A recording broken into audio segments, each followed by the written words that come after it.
Kosung-jae opened his eyes to a sky that was not his. Too many stars.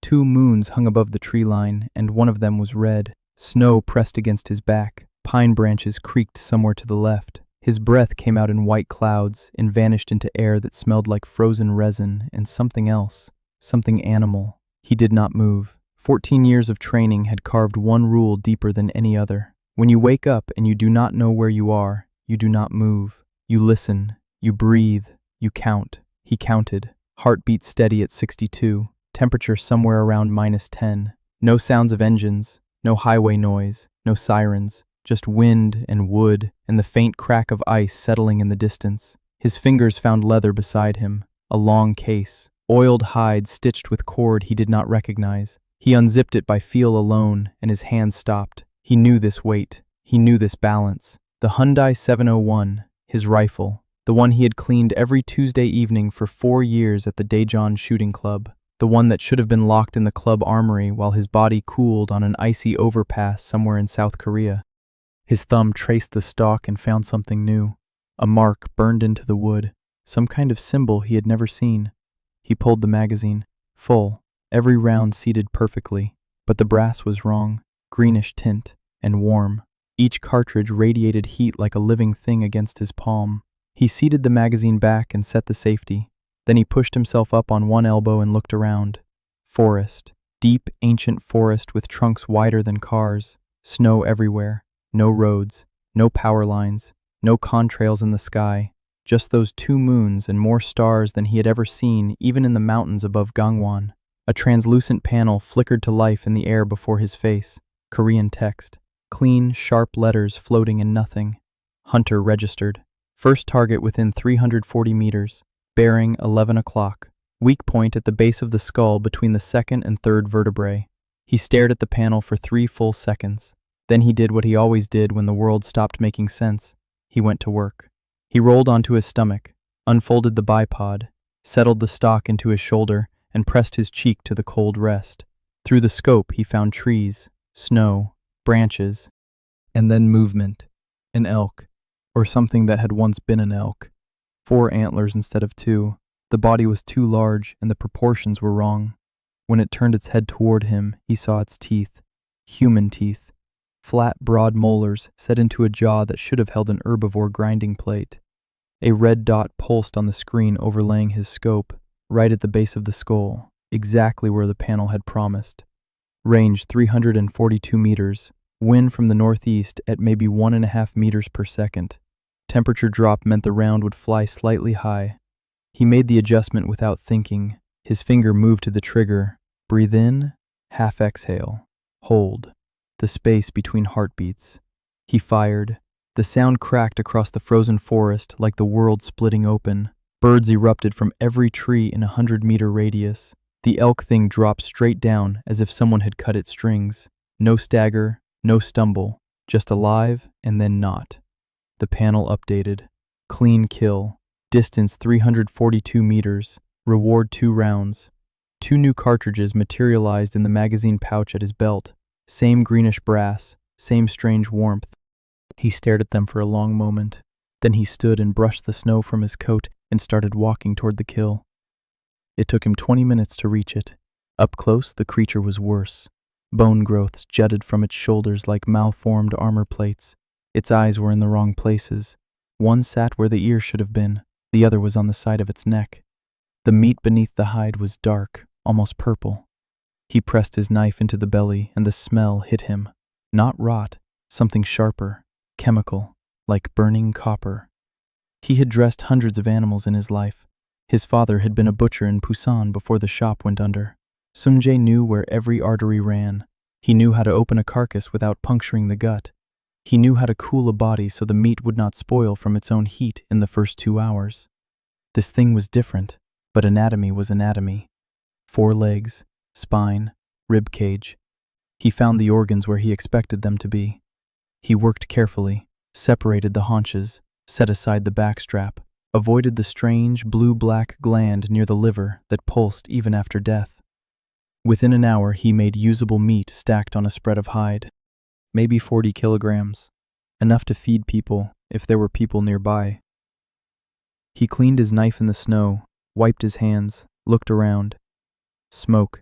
Faint but unmistakable. Southwest, maybe 2 kilometers. Where there was smoke, there were people. He fashioned a drag sled from branches and hide, loaded the meat, shouldered his rifle, and started walking toward the smoke. The village appeared through the trees like a wound. 7 houses, maybe 8 if you counted the collapsed one at the far edge. Low timber walls chinked with frozen mud, roofs sagging under snow that no one had bothered to clear. A single fire burned in the center of what passed for a square. Around it sat shapes that slowly resolved into people, thin people. An old man with a face like cracked leather looked up first, then a woman holding a child whose eyes were too large for its skull, then 3 more. They stared at him, at the rifle on his back, at the sled of meat behind him. Nobody spoke. Sumje stopped at the edge of the firelight. He counted. 11 people visible, probably more inside. The children had the particular stillness of kids who had learned that crying used calories they could not afford. The old man rose. He said something in a language Sungjae did not know, but the tone was universal. Who are you, and what do you want?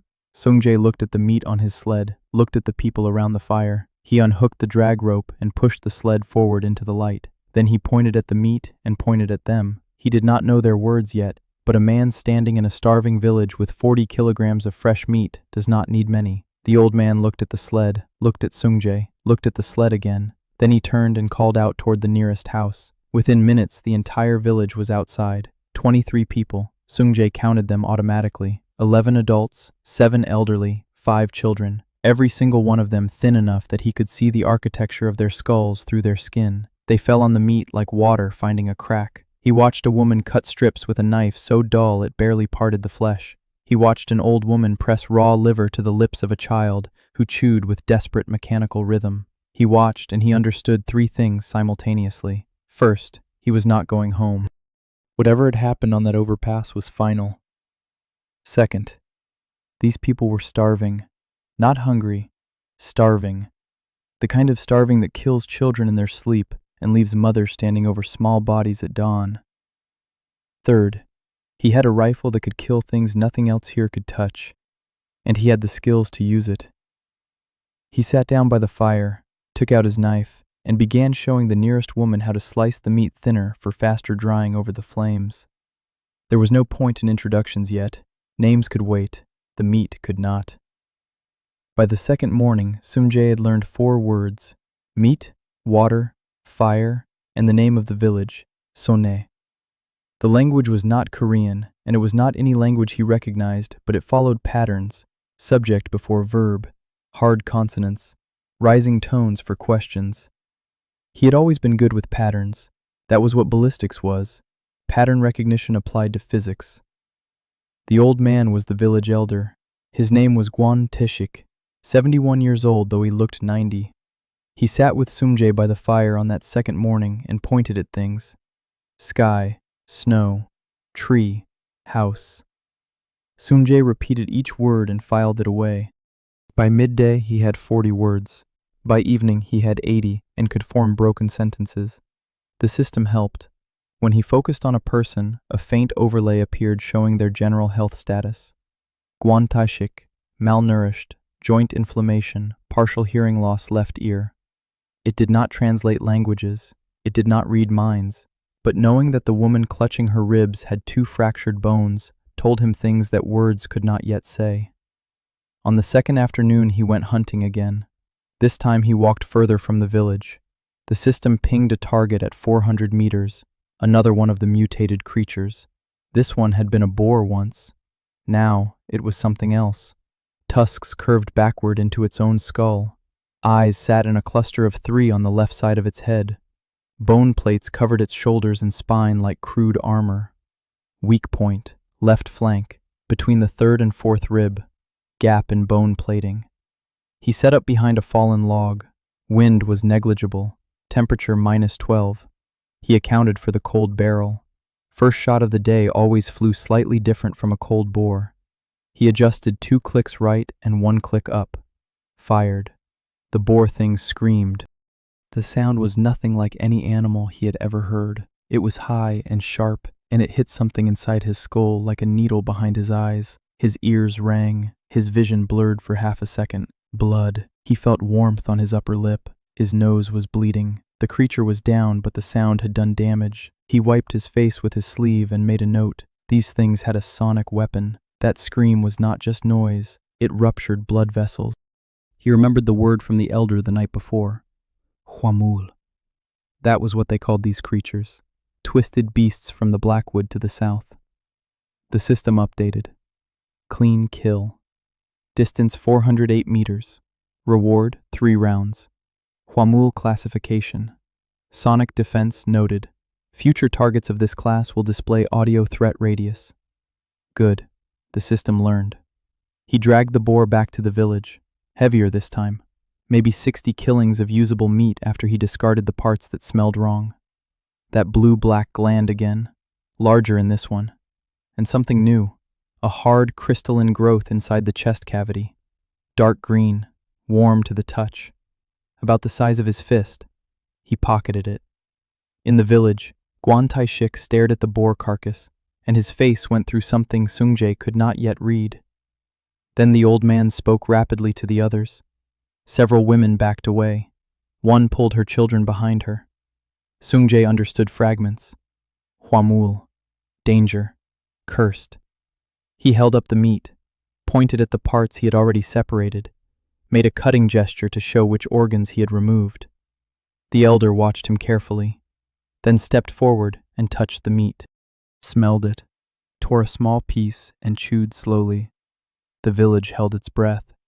The old man swallowed, waited, nodded. That night Sone ate again. Sungjae sat apart from the group and examined the green crystal by firelight. It was warm, almost body temperature. When he held it near the green cartridges at his belt, the crystal hummed faintly and the cartridges hummed back. Same material. He was almost sure of it now. The ammunition the system gave him was made from the same substance that grew inside these creatures. He filed that away and did not think about what it meant. Not yet. On the third morning, everything changed. He woke before dawn as he always did, checked his ammunition count. 19 rounds in the magazine, 6 spares in the pouch, 25 total. The system had given him 5 for 2 clean kills. Math was simple. Each hunt cost 1 round and returned 2 or 3. Net positive, but barely. One missed shot and the margin vanished. He walked to the edge of the village and looked south toward the tree line. The elder had told him last night in broken, shared language that the wolves came from the far ridge. The big one, the pack leader. It had taken 3 children last winter, dragged them from beds in the dark while their mothers screamed. Nobody could stop it because nobody could get close enough and survive the howl. Sungjae studied the ridge through his scope. 600 meters, maybe 610. At that distance, the bullet would drop roughly 3 meters from the point of aim. Wind was coming across the valley at 2 to 3 meters per second. Temperature -8. He would need to hold nearly 4 meters to the right. He told Guanteshik what he was going to do. The old man shook his head slowly. Too far. Even the royal crossbowman from the south could only reach 120 paces. But Sungjae had already chosen his position. A fallen pine at the village edge, good prone support, clear sight line. He lay down in the snow and waited. 40 minutes. The cold seeped through his coat and into his chest. His fingers stayed warm inside the trigger guard. He regulated his breathing. 4 seconds in, 4 seconds out. In and out, and the world narrowed to the circle of the scope and the distant ridge line. The wolf appeared at 43 minutes. Massive, shoulder height of a large horse. Gray-black fur matted with ice. Bone spurs along its spine, and that same wrongness in the eyes. Too many, clustered. The system marked the weak point. Base of the skull, same as always. But at 600 meters through crosswind, onto a target that might move at any second, this was not a training exercise. This was the hardest shot he had taken in either life. He steadied his breathing, placed the crosshair 4 meters right and 3 meters high, felt his heartbeat in his fingertip against the trigger. Between beats, the rifle spoke. 8 seconds later, the echo rolled across the valley. The villagers looked up. Someone said it sounded like a tree cracking in the frost. Sungjae stood up, brushed snow from his chest, turned to the elder and said the sentence he had been practicing all morning. "Let us go and carry it. He is there." The old man did not believe. They walked for 2 hours through deep snow to reach the ridge. The wolf Huamul lay in a heap of gray fur and bone, a single hole at the base of its skull. No mess, no struggle. It had been dead before it knew it was hunted. Guan Teshik stood over the body of the thing that had taken his grandchildren. He did not cry. He was too old and too dried out for that. But he knelt in the snow and pressed his forehead to the frozen ground and stayed there for a long time. They dragged the carcass back. It took 4 men and most of the afternoon. That night, the village ate wolf meat, and some of the women sang for the first time in months. In the morning, Guan Teshik came to Sungjae and placed something on the ground before him. An old hunting knife. The handle was wrapped in cracked leather, and the blade was nicked and dark with years of use. The elder looked at him with eyes that had seen too many winters and spoke clearly and slowly so that Sungjae could understand every word. "Teacher, what must we do?" Sungjae picked up the knife, tested the edge, looked at the elder, then looked past him at the village, at the sagging roofs and the hollow faces and the children who did not play because playing burned energy they could not replace. He said the only thing that mattered. "First, we build a smokehouse." The smokehouse took 6 days. Sungjae had built 3 in his previous life, 2 during military field exercises and 1 at a hunting lodge outside Cheongju, where he had spent a weekend teaching corporate executives how to process venison. The principle was the same regardless of the world: controlled airflow, low sustained heat, distance between the meat and the flame source. The difference here was that he had no thermometer and no metal grating and no concrete foundation. He had rocks and timber and mud and 23 pairs of hands that were willing but weak. He designed it in the snow with a stick on the 4th morning. The base was stone, river rocks hauled from the frozen creek bed a kilometer east. The walls were double-layered timber packed with moss and clay for insulation. The chimney was angled, not vertical. Vertical chimneys pulled too much heat and dried the surface of the meat before the interior cured. An angled chimney slowed the draw and let the smoke circulate. He showed Guan Teshik the design. The elder studied it for a long time and then asked why the hanging hooks were set at different heights. Because the meat closest to the fire needs to be thinnest and the meat at the top needs to be thickest. Heat rises, thin cuts cure faster. If you hang everything at the same height, the bottom burns and the top rots. The elder nodded slowly and called for workers. They had no nails. Sungjae showed them how to cut mortise and tenon joints with hand tools. The work was slow. Most of the adults were too malnourished to lift heavy timber. He restructured the teams. The strongest 3 men hauled rocks. The women split wood for planking. The elderly stripped moss. The children mixed clay with water in wooden troughs, stomping it with their feet until it reached the right consistency. He worked alongside them every hour of daylight. On the 5th day, he left the construction to hunt. The village needed more meat before they could smoke anything. He walked south toward the Blackwood. The system pinged 2 targets, a pair of Huamul deer at 300 meters. He took them both with 2 shots. Clean kills. 4 rounds returned. The meat from these 2 would fill the smokehouse for its first run. On the 6th day they finished. The smokehouse stood at the eastern edge of Sonne, low and solid and ugly and functional. Sungjae had built the hanging height to accommodate the person who would use it most. He did not say this to anyone. He had simply watched the village for 6 days and noticed that the woman who handled the most food preparation was Guan Teshik's daughter-in-law. She was 158 centimeters tall. The hooks were set so that she could reach the highest row without standing on anything. They loaded the first batch that evening, strips of deer meat salted with the village's dwindling supply. Sungjae showed them 3 methods of dry curing that did not require large amounts of salt. The first used smoke alone at low temperature for 72 hours. The second used ash water as a brine substitute. The third used cold air drying in a ventilated frame which he would build next. The smoke rose from the angled chimney and drifted across the village. Several of the older women stood outside and breathed it in and wept without sound. It smelled like safety. On the 7th day she came. Sungjae was adjusting the airflow vents on the smokehouse when a shadow fell across the entrance. He turned. A girl stood there, maybe 18 or 19, short hair cut roughly as if done with a blade and no mirror, a hunting bow slung across her back. Old and cracked at the grip, but recently restrung. She was thin like everyone else, but she stood differently, straight, weight-balanced, a fighter's posture, learned not from training, but from necessity. She looked at him with eyes that had no patience in them, and spoke in a voice that was flat and direct. "I do not have time to be polite. Teach me." Sunjay studied her. The system overlay appeared. Yoon Harin, age 19, malnourished, moderate, right shoulder chronic strain, left eye dominant.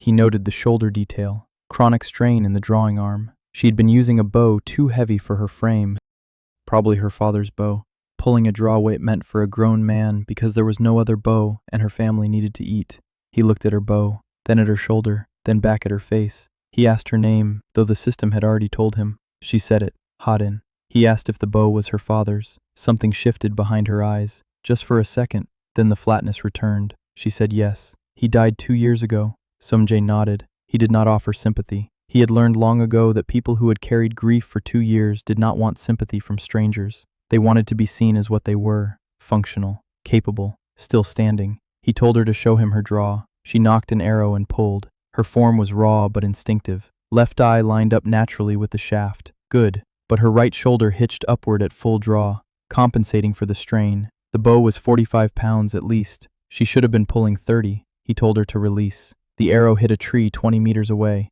close to where she had aimed. Not bad for self-taught with the wrong equipment. He told her the shoulder would fail within 6 months if she kept using that bow. She said she knew. He said he would make her a different bow, lighter draw, shorter limbs, fitted to her frame. She said she did not want a children's bow.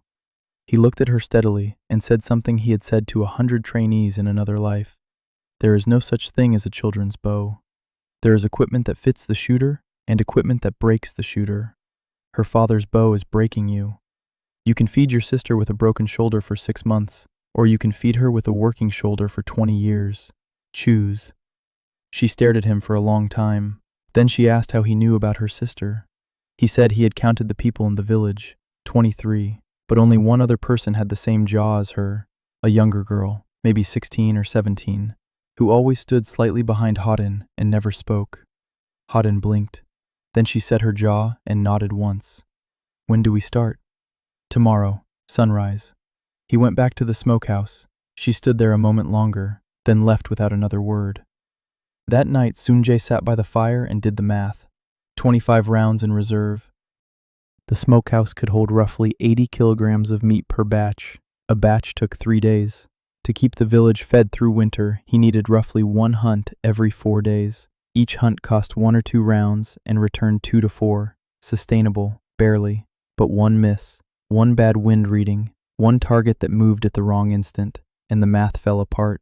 He needed to train local hunters, not with rifles. The rifle was his alone, and it would not work for anyone else regardless, but with bows, proper bows with proper technique, aimed at weak points that he could identify and mark. If he could get 3 or 4 competent archers who knew where to aim on a huamul, the village could hunt without him. That was the goal, not to be the hunter forever, to be the teacher who made hunters. He looked at the fire and thought about a boy in Seoul who was probably 12 by now, and who would never get the model kit his father had promised to build with him. Then he closed his eyes and slept. Tomorrow, he would teach Harin how to breathe.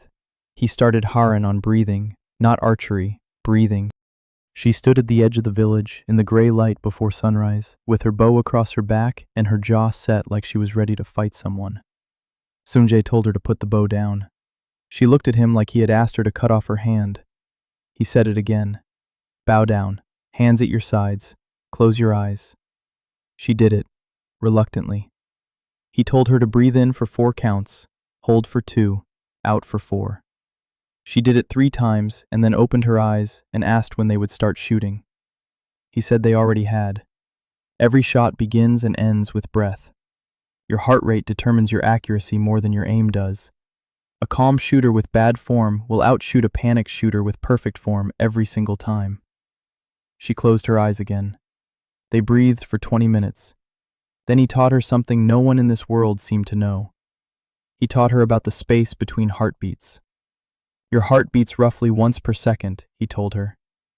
Between beats, there is a moment when your body is perfectly still. No pulse moving through your hands. No blood shifting your muscles. That moment is when you release. Not before, not after.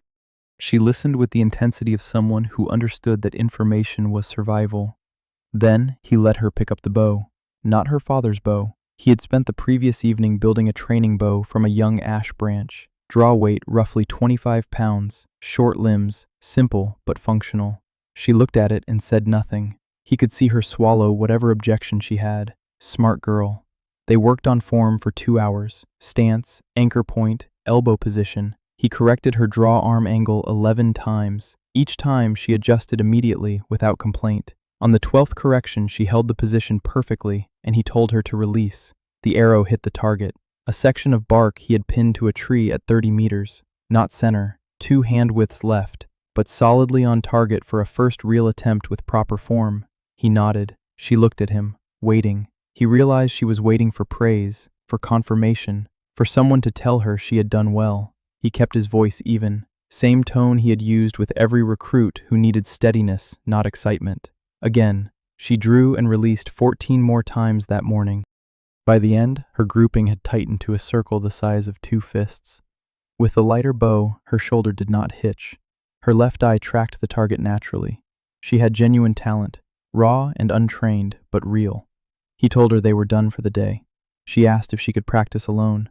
He said yes, but only with the light bow. If he caught her using her father's bow before her shoulder healed, he would stop teaching her entirely. She nodded once and walked away carrying the ash bow like it was something precious. Sung-jae went hunting. The system had pinged 3 targets to the south, a cluster of Huamul deer moving through a creek bed. He took a position on a ridge overlooking the drainage. 420 meters, crosswind from the west. He fired 3 times, 3 kills. Clean. The system returned 7 rounds. He was learning the economy of this arrangement. Clean kills at distance were rewarded. Sloppy kills were penalized. The system wanted precision. It wanted craft. He dragged the carcasses back one at a time, 3 trips. Each trip took 90 minutes through deep snow. By the time the last deer was at the smokehouse, the sun was going down, and he was exhausted in a way that reminded him of the worst field exercises in the mountains above Hwachon. But the smokehouse was full again. He processed the meat by firelight. Hadine appeared halfway through the work, and without a word picked up a knife and started helping. Her cuts were rough, but she watched how he worked and adjusted. He showed her where the arteries ran, where the lymph nodes sat, which organs to remove first to prevent the meat from souring. She absorbed everything like dry ground taking rain. When they finished, she asked about the green crystals. He had pulled 2 from the deer, smaller than the one from the boar. She said the village elders called them spirit stones. Traders from the south would pay enormously for them, more than gold, more than land. A single stone could buy a family passage south to safety, or so the stories said. Nobody in Sane had ever had one to sell. He pocketed the crystals and said nothing. That night, word came from the next village, Pyeokchon, 3 hours' walk to the northeast. A traveler passing through Sane mentioned that Pyeokchon had lost 2 more people to Hwamul attacks in the past week. The village healer there was overwhelmed and had sent a request for any spare food. There was no spare food in Pyeokchon. There had not been spare food anywhere on the northern frontier for years. Sung-jae listened to this and then asked the traveler about the healer. The traveler said her name was Kim Nyeon, young woman, 20s, only person in the area who could set bones and brew fever remedies. Everyone called her half-witch because she knew plants and medicines that no one else understood. She lived on the edge of Pyeokchon in a hut that smelled like dried roots and boiling bark. Sung-jae made a decision that night. In the morning, he loaded a sled with 40 kilograms of smoked meat, more than Sone could comfortably spare, but less than Pyeokchon needed. Gwon Tae-shik watched him prepare the sled and asked where he was going. Sung-jae said the name of the neighboring village. The elder's face tightened. He said the road to Pyeokchon passed through Hwamul territory. 2 hunters from Sone had died on that road last autumn. Sung-jae checked his ammunition. 29 rounds.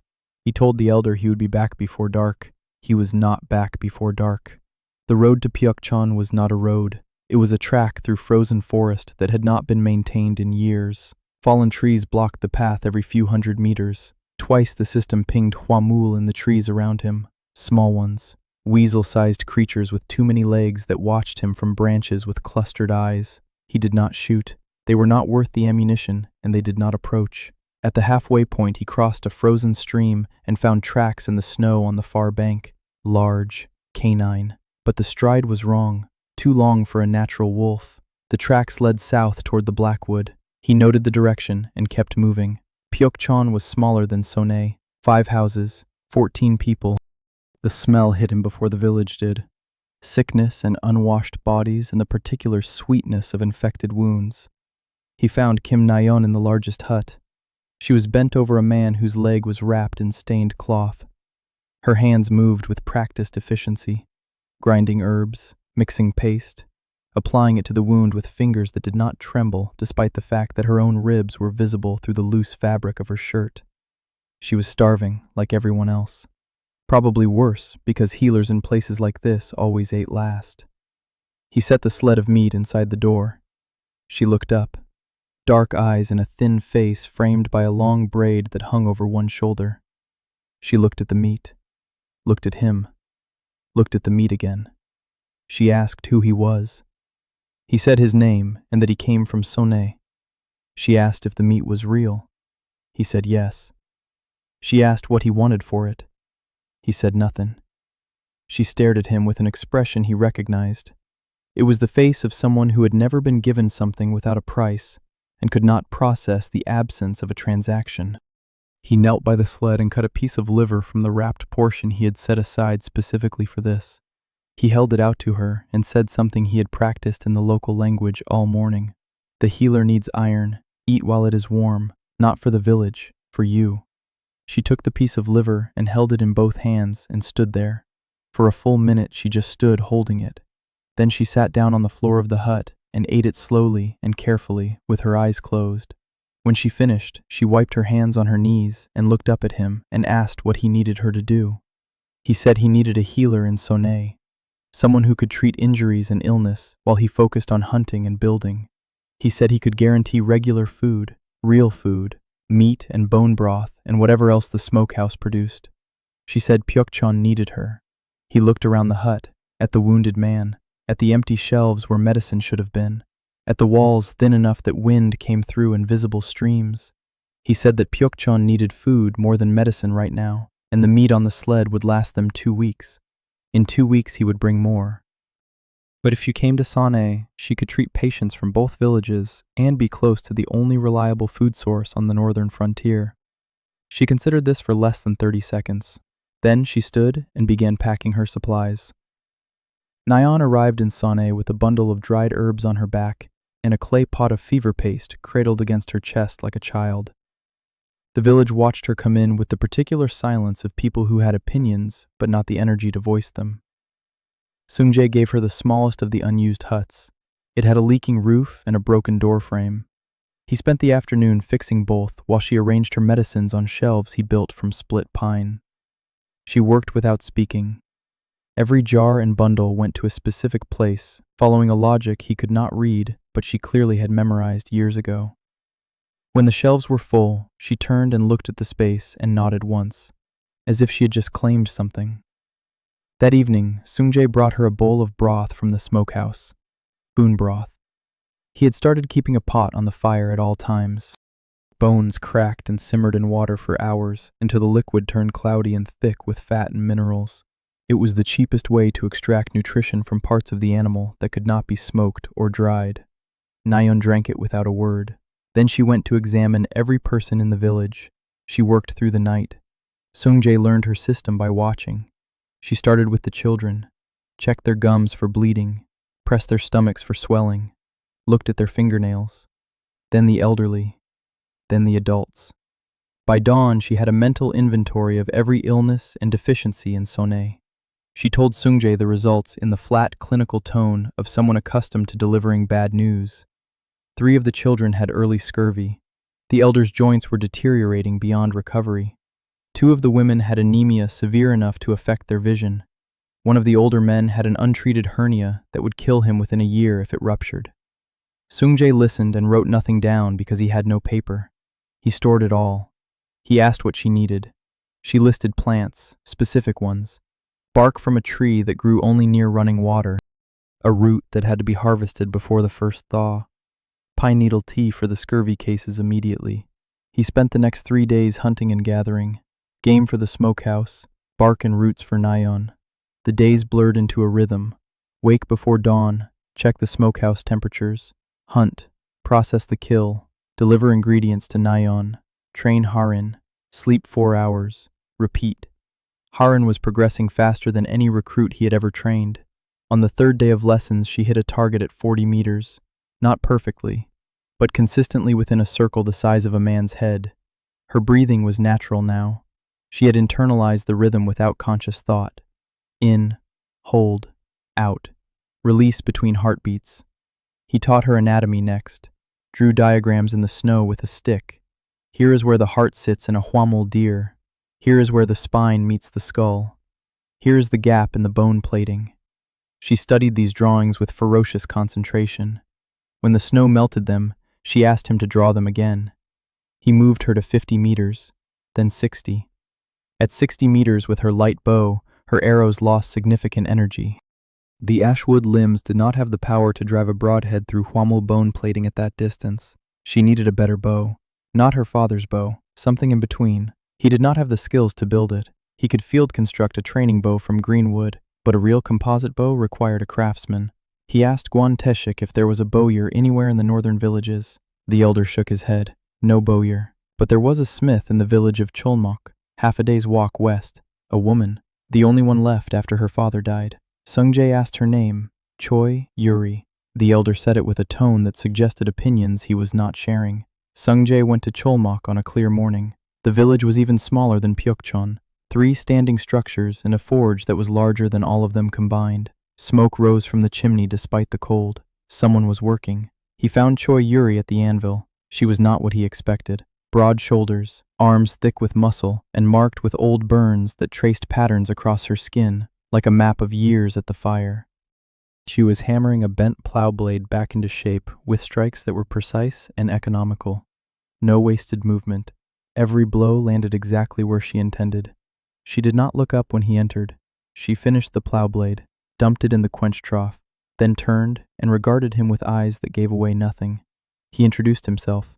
She said she knew who he was, the Thunder Man from Saune. Everyone knew. She did not seem impressed.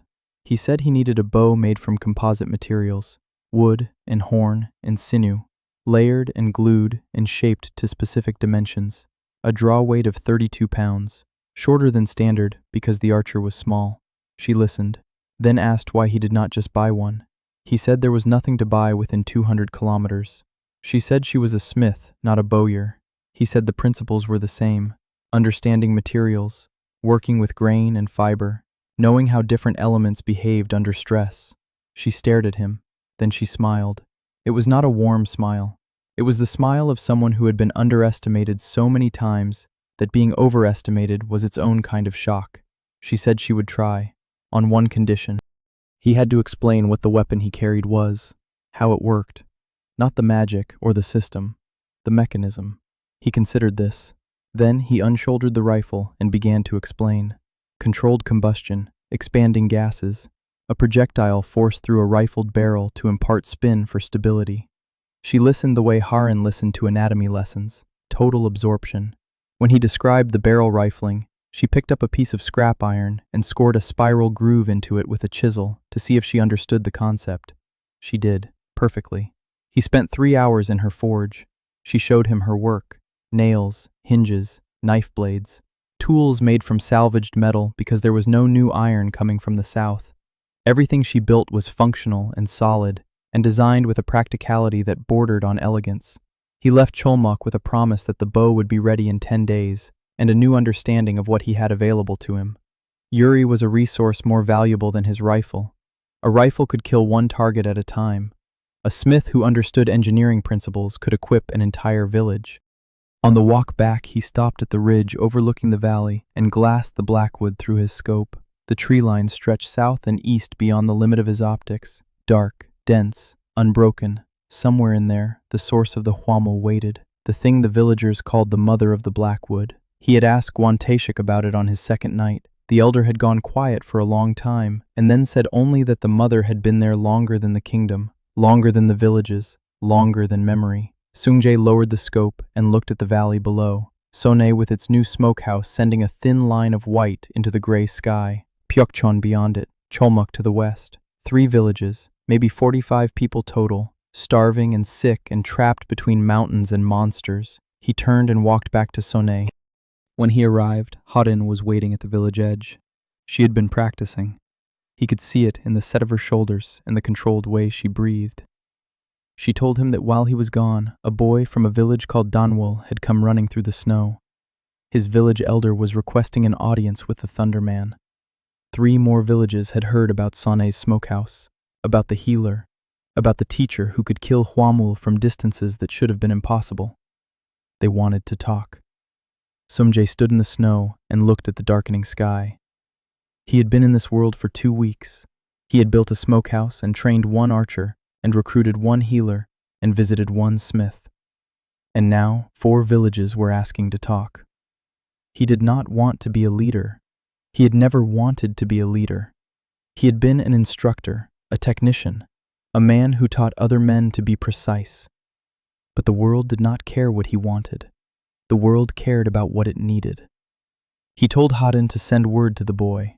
The Thunder Man would receive visitors, but not here, in 3 days, at the flat ground between Sonne and the Eastern Creek, neutral territory. Harin asked why not in the village. Because a man who invites people into his home is a host. A man who meets them on open ground is an equal. He did not want to be above these people. He wanted to stand beside them. She looked at him with something in her expression that she would not have allowed 6 days ago. Then she turned and went to find the boy. Sungjae walked to the smokehouse, opened the door, checked the temperature by feel, adjusted the lower vent a quarter turn. The meat inside was curing well, dark and firm at the edges. Another 18 hours, and the first batch would be ready for storage. He closed the door and sat down on the bench he had built outside. From here he could see most of Sonne, the huts with their patched roofs, the fire pit where 2 women were boiling pine needles for tea on Nayon's instructions, the children who were beginning to move more, not playing yet, but moving, looking around, noticing things. The particular stillness of starvation was lifting from them, slowly like frost from a window. In 3 days he would sit with strangers and talk about things he was not qualified to talk about. Alliances, supply lines, shared resources. He was a sniper and a butcher's son and a dead man from another world. He had no business building a coalition, but nobody else was going to do it. He leaned back against the wall of the smokehouse and closed his eyes and listened to the smoke rising. The meeting ground was a flat stretch of frozen earth between Sonne and the Eastern Creek. Sungjae arrived an hour before dawn and walked the perimeter. Old habit. Know the terrain before the people arrive. He paced the distances, noted the sight lines, counted the trees that could hide a man. Then he built a fire in the center and waited. They came with the sunrise. 4 groups from 4 villages. Danwol sent its elder and 2 young men carrying empty sacks, as if hoping to leave with something inside them. Kwasan sent a woman with gray braids and a voice that carried across the clearing like a horn. Guryong sent a father and son who looked like they had not eaten in days. And Jangmok sent only a girl, 15 years old at most. She said the elder was too sick to walk, and the adults were too afraid of the Hwamul on the road. She had come alone through 4 hours of frozen forest in the dark. Sungjae looked at her standing there in a coat 3 sizes too large, with ice in her hair, and thought of his son. Thought of the model kit still in its box on a shelf in a country that no longer existed for him. He told her to sit by the fire and eat. Harin had brought smoked meat from the storehouse. The girl ate with the careful slowness of someone who knew that eating too fast after long hunger could kill. Gwanteshik opened the council. He spoke in the formal cadence of a man who had once attended real councils in his youth before the north collapsed. He introduced Sungjae and described what had happened in Sonne over the past 2 weeks. The smokehouse, the hunts, the healer, the kills at distances no archer could match. The elders listened. The woman from Hwasan asked the first question. She wanted to know if the thunder weapon could be copied. Sungjae said no. She asked if he could teach others to use it. He said the weapon only worked for him. She asked then what good he was to anyone beyond Sonne. He let the silence hold for 3 beats. Then he said that the weapon was not the point. The weapon killed one animal at a time. What mattered was the system around it. The smokehouse that preserved meat for months instead of days. The curing methods that did not require southern salt. The knowledge of where to strike a huamul to kill it with a single arrow if you knew the anatomy. The training that could turn a village girl into a hunter who fed her family. He said he could teach all of this. He said he would teach all of this, but not for free and not without structure. He proposed terms: 7 villages, 1 alliance, shared smokehouse access, shared food stores during crisis, shared training for hunters. In exchange, each village contributed labor to common projects and sent at least one person to learn archery and field medicine. No village would be required to send food it could not spare. No village would be left to starve while others had surplus. The woman from Hwasan asked who would lead this alliance. Sungjae said nobody, or everybody. A council of elders from each village meeting once per month. He would advise on hunting and construction. He would not rule. The elder from Danwol asked what happened when the southern lords found out, because the southern lords would find out. And when they did, they would not be pleased that 7 northern villages had stopped begging for their rotten grain. Sungjae had thought about this. He said that was a problem for later. The problem for now was that children were dying, and he could stop it.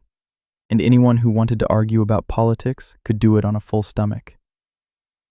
The girl from Jungmok spoke for the first time. She said her village had 11 people left. Last winter there had been 19. She said if the Thunderman could keep even one more child alive through the next month, her elder would agree to anything. The clearing went quiet. Sungjae looked at Gwanteshek. The old man nodded. One by one the delegates agreed. Not with enthusiasm, with the particular desperate pragmatism of people who had no better options. Sungjae spent the rest of the day walking the delegates through his plans. A second smokehouse at Danwol because it was centrally located. A supply route between all 7 villages marked and cleared of fallen timber. A signal system using fire and smoke to warn of huamul movement. A training schedule for young hunters from each village.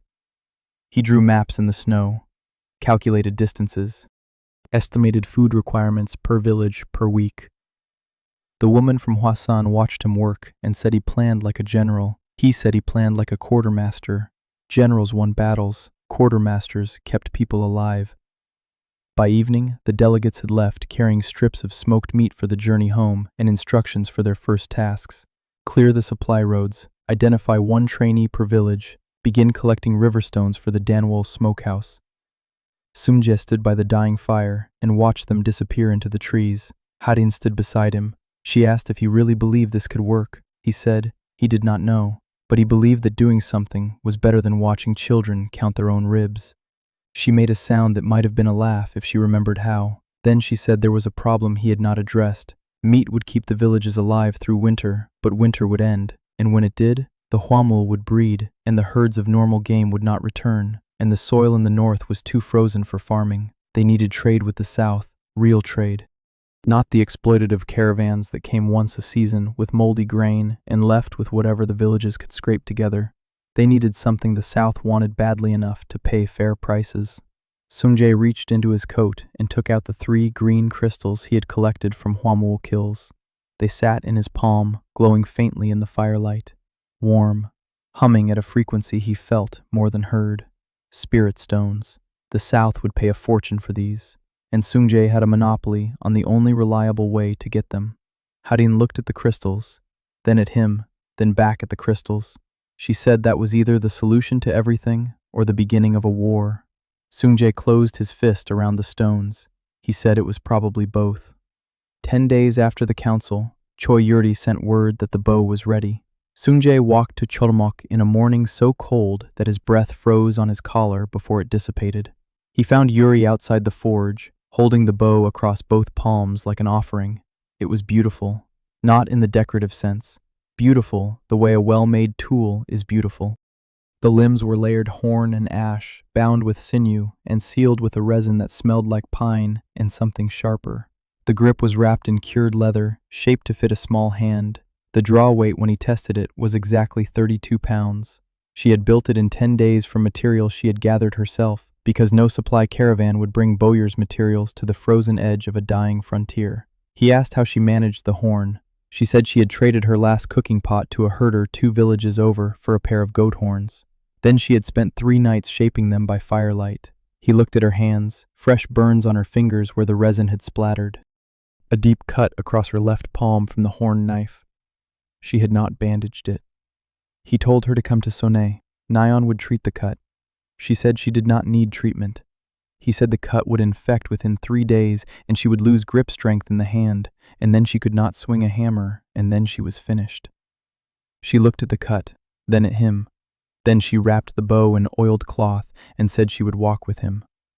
On the road, he told her about the smokehouse designs and the alliance and the training program. She listened without comment until he described the signal system. Then she stopped walking and asked how he planned to make signal fires visible in snowstorms. He admitted he had not solved that. She said she could build metal reflectors, polished iron sheets angled to catch firelight and throw it further than bare flame. She had done something similar for her father years ago when he needed to signal the mine crews in low visibility. Sunjae stopped and looked at her. Then he said something he had calculated carefully. "I cannot do this. Only you can. I will come tomorrow and learn from you." She went very still. The word learn hung in the air between them. He watched it land, watched the shift behind her eyes, something cracking, not breaking, opening. She turned away and started walking again. She said the reflectors would take a week and she would need iron she did not have. He said he would find iron. In Sonet Hadan was waiting. Sunjae unwrapped the bow and placed it in her hands. She held it, and her expression did something complicated. She tested the draw. Smooth, light. The string came back to her anchor point without the hitch in her shoulder. She drew and released an empty shot. The limbs snapped forward with a clean, sharp sound. She drew again, and again, each time faster, each time smoother. Then she looked at him and did not say thank you, because she was Hadan, and thank you was a luxury she had stripped from her vocabulary, along with everything else that was not essential. Instead, she said, "When do we test it?" They walked to the training ground. Sunjae had set up targets at 30, 40, 50, 60 meters. She started at 30. First arrow, center. Second arrow, 2 fingers left of center. Third arrow, center again. She moved to 40. Same results. 50. Her grouping opened slightly, but every arrow was on target. At 60 meters, the arrows began to drop. The lighter draw weight could not push the shaft flat at that distance, but she compensated instinctively, held higher, adjusted for wind. Her 5th arrow at 60 meters hit the edge of the target bark. Sunjae told her to stop. She asked why. He said because she was not training to hit bark on a tree. She was training to hit a specific point on a moving animal the size of her torso at a distance where panic would make most people forget how to breathe. Tomorrow, he would begin teaching her to shoot at moving targets, simulated with a hide dragged on a rope through the trees, and he would begin teaching the first trainees from the other villages. 3 had arrived that morning, 2 young men from Danwal and a woman from Hwasan. All 3 looked terrified. Sunjae started them the same way he had started Harin, breathing. The boy from Danwal asked when they would learn to kill Hwamul. Sunjae said when they learned to breathe. The boy looked confused. Sunjae said the same thing he had said 1,000 times in a concrete range building outside Daejeon to boys in uniform who wanted to skip fundamentals. You do not rise to the level of the fight, you fall to the level of your training. If your training is shallow, you fall far. If it is deep, you barely fall at all. The boy stared at him, then closed his eyes and breathed. The second smokehouse at Danwal was completed by the end of the 3rd week. Sunjae had sent detailed instructions with the Danwal delegates and then walked there himself to supervise the final construction. The design was identical to Sonet's but larger. Capacity for 120 kilograms per batch. He adjusted the chimney angle by 2 degrees to account for the different wind patterns in the Danwal Valley. While there, he hunted the surrounding woods. 3 Hwamul deer in 2 days, 6 rounds expended, 8 returned. The surplus was growing, slowly. On the walk back to Sonet, he passed through a section of forest he had not explored before. The trees were older here, thicker. The canopy blocked most of the light even at midday. The system pinged nothing. No targets, no threats, just silence. Then he saw the mark. Carved into the trunk of an ancient oak at roughly chest height, weathered almost to nothing by decades of exposure, but unmistakable once he recognized it. A rune. The same rune that was burned into the stock of his rifle. He stood in front of that tree for a long time, touched the mark with his fingertips. The wood was cold and dry and told him nothing, but the shape was exact. Whoever had carved this had known the same symbol, had carried the same mark. He looked around the forest. Old growth, untouched, no stumps, no paths. Whatever had happened here had happened long ago, and the forest had swallowed every trace, except this one stubborn scar in the wood. He made note of the location and walked back to Sone, carrying a weight that had nothing to do with the meat on his sled. That evening he sat with Guan Taishik by the fire and asked the elder about the history of the north. The old man talked for 2 hours. He spoke about the kingdom and the Yun family and the caravans and the Huamul and the slow death of every village above the tree line. Sungjae waited until the elder had finished and then asked one specific question. Had anyone ever come to the north from outside, a stranger with a weapon that made thunder? Guan Taishik went quiet. The fire cracked. Somewhere in the village, a child coughed. Then the elder said that his grandfather had told him a story, a man with a long stick that roared like a mountain breaking. He came from nowhere. He killed the beasts of the Blackwood for a season, maybe 2. Then he went into the forest and did not come back. That was 70 years ago, maybe more. Nobody remembered his name. Nobody remembered what he looked like, only the sound. Sungjae stared into the fire. Another sniper, another world, another rifle. 70 years ago. The man had come and hunted and then disappeared into the Blackwood. No school, no smokehouse, no alliance. Just a lone shooter who eventually walked into the dark and never returned. Sungjae thought about that for a long time. Then he went to his hut and checked his ammunition. 34 rounds. He cleaned the rifle by candlelight, ran the bore brush through the barrel, oiled the bolt, checked the scope alignment. When he was done, he sat with the weapon across his knees and looked at the rune on the stock, same as the tree, same as whatever he would find if he went deep enough into the Blackwood. He was not the first. The question was whether he would be the last.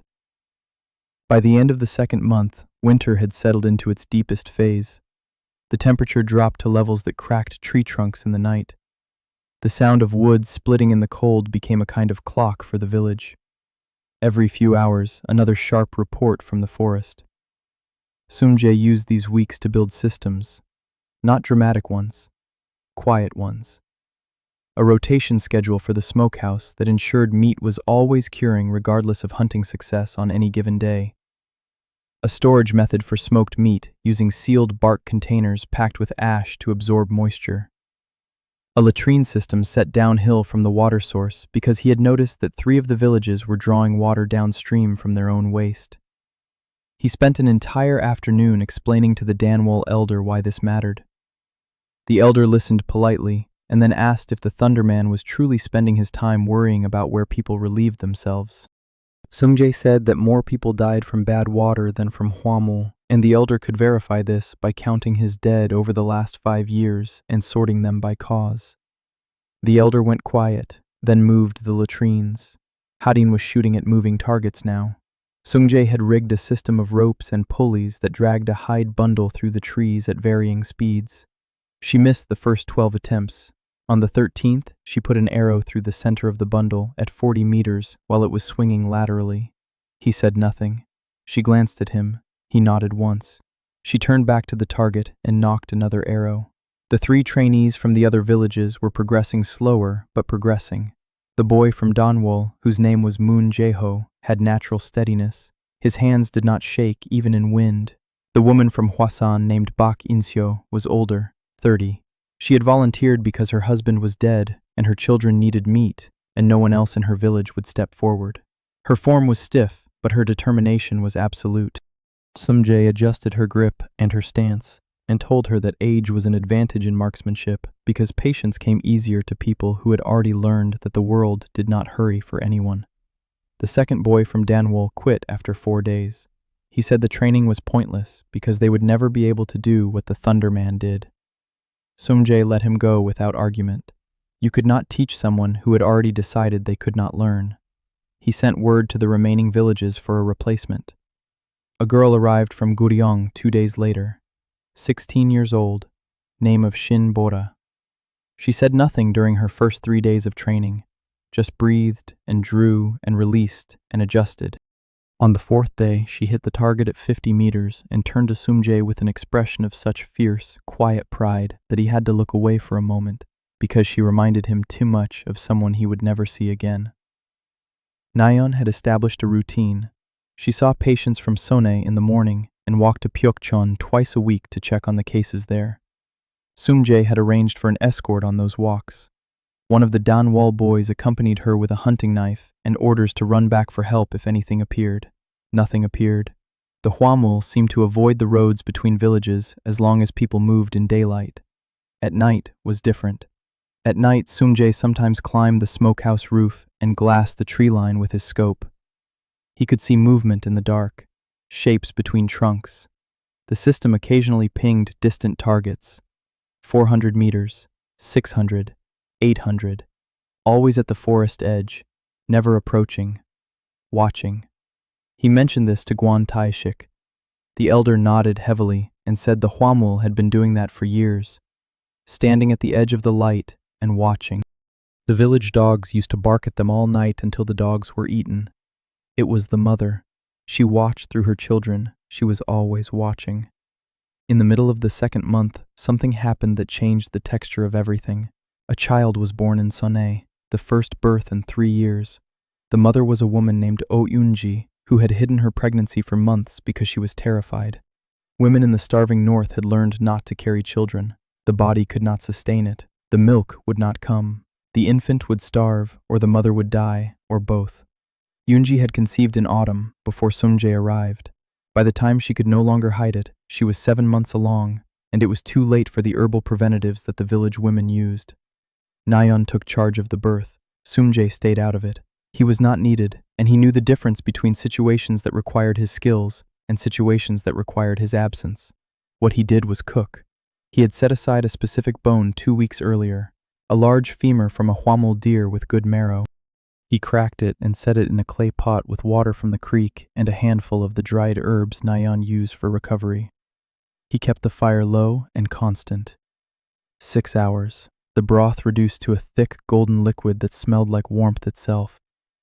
When Nayeon came out of the birthing hut at dawn and nodded once to signal that mother and child had survived, Sumjae carried the pot inside. Eunji lay on a pile of furs with a bundle against her chest. The bundle was moving. Small fists, a face like a crumpled leaf. The sound it made was thin and high and impossibly alive. Sumjae set the pot on the table beside her. He said, "This is not for the village. This is for you. Drink all of it. Share with no one." Then he left. Outside, Nayeon was standing by the door. She watched him walk away. She did not call after him. She did not need to say anything. But she stood there in the cold morning air looking at his back as he crossed the village square, and something in her expression was not professional and not clinical, and not the face of a healer assessing a colleague. It was the face of a woman seeing something she had not believed existed. Sumjae did not notice. He was already thinking about the next problem. The Alliance had 7 villages now, but the supply lines were fragile. A single heavy snowfall could cut off Jangmok for weeks.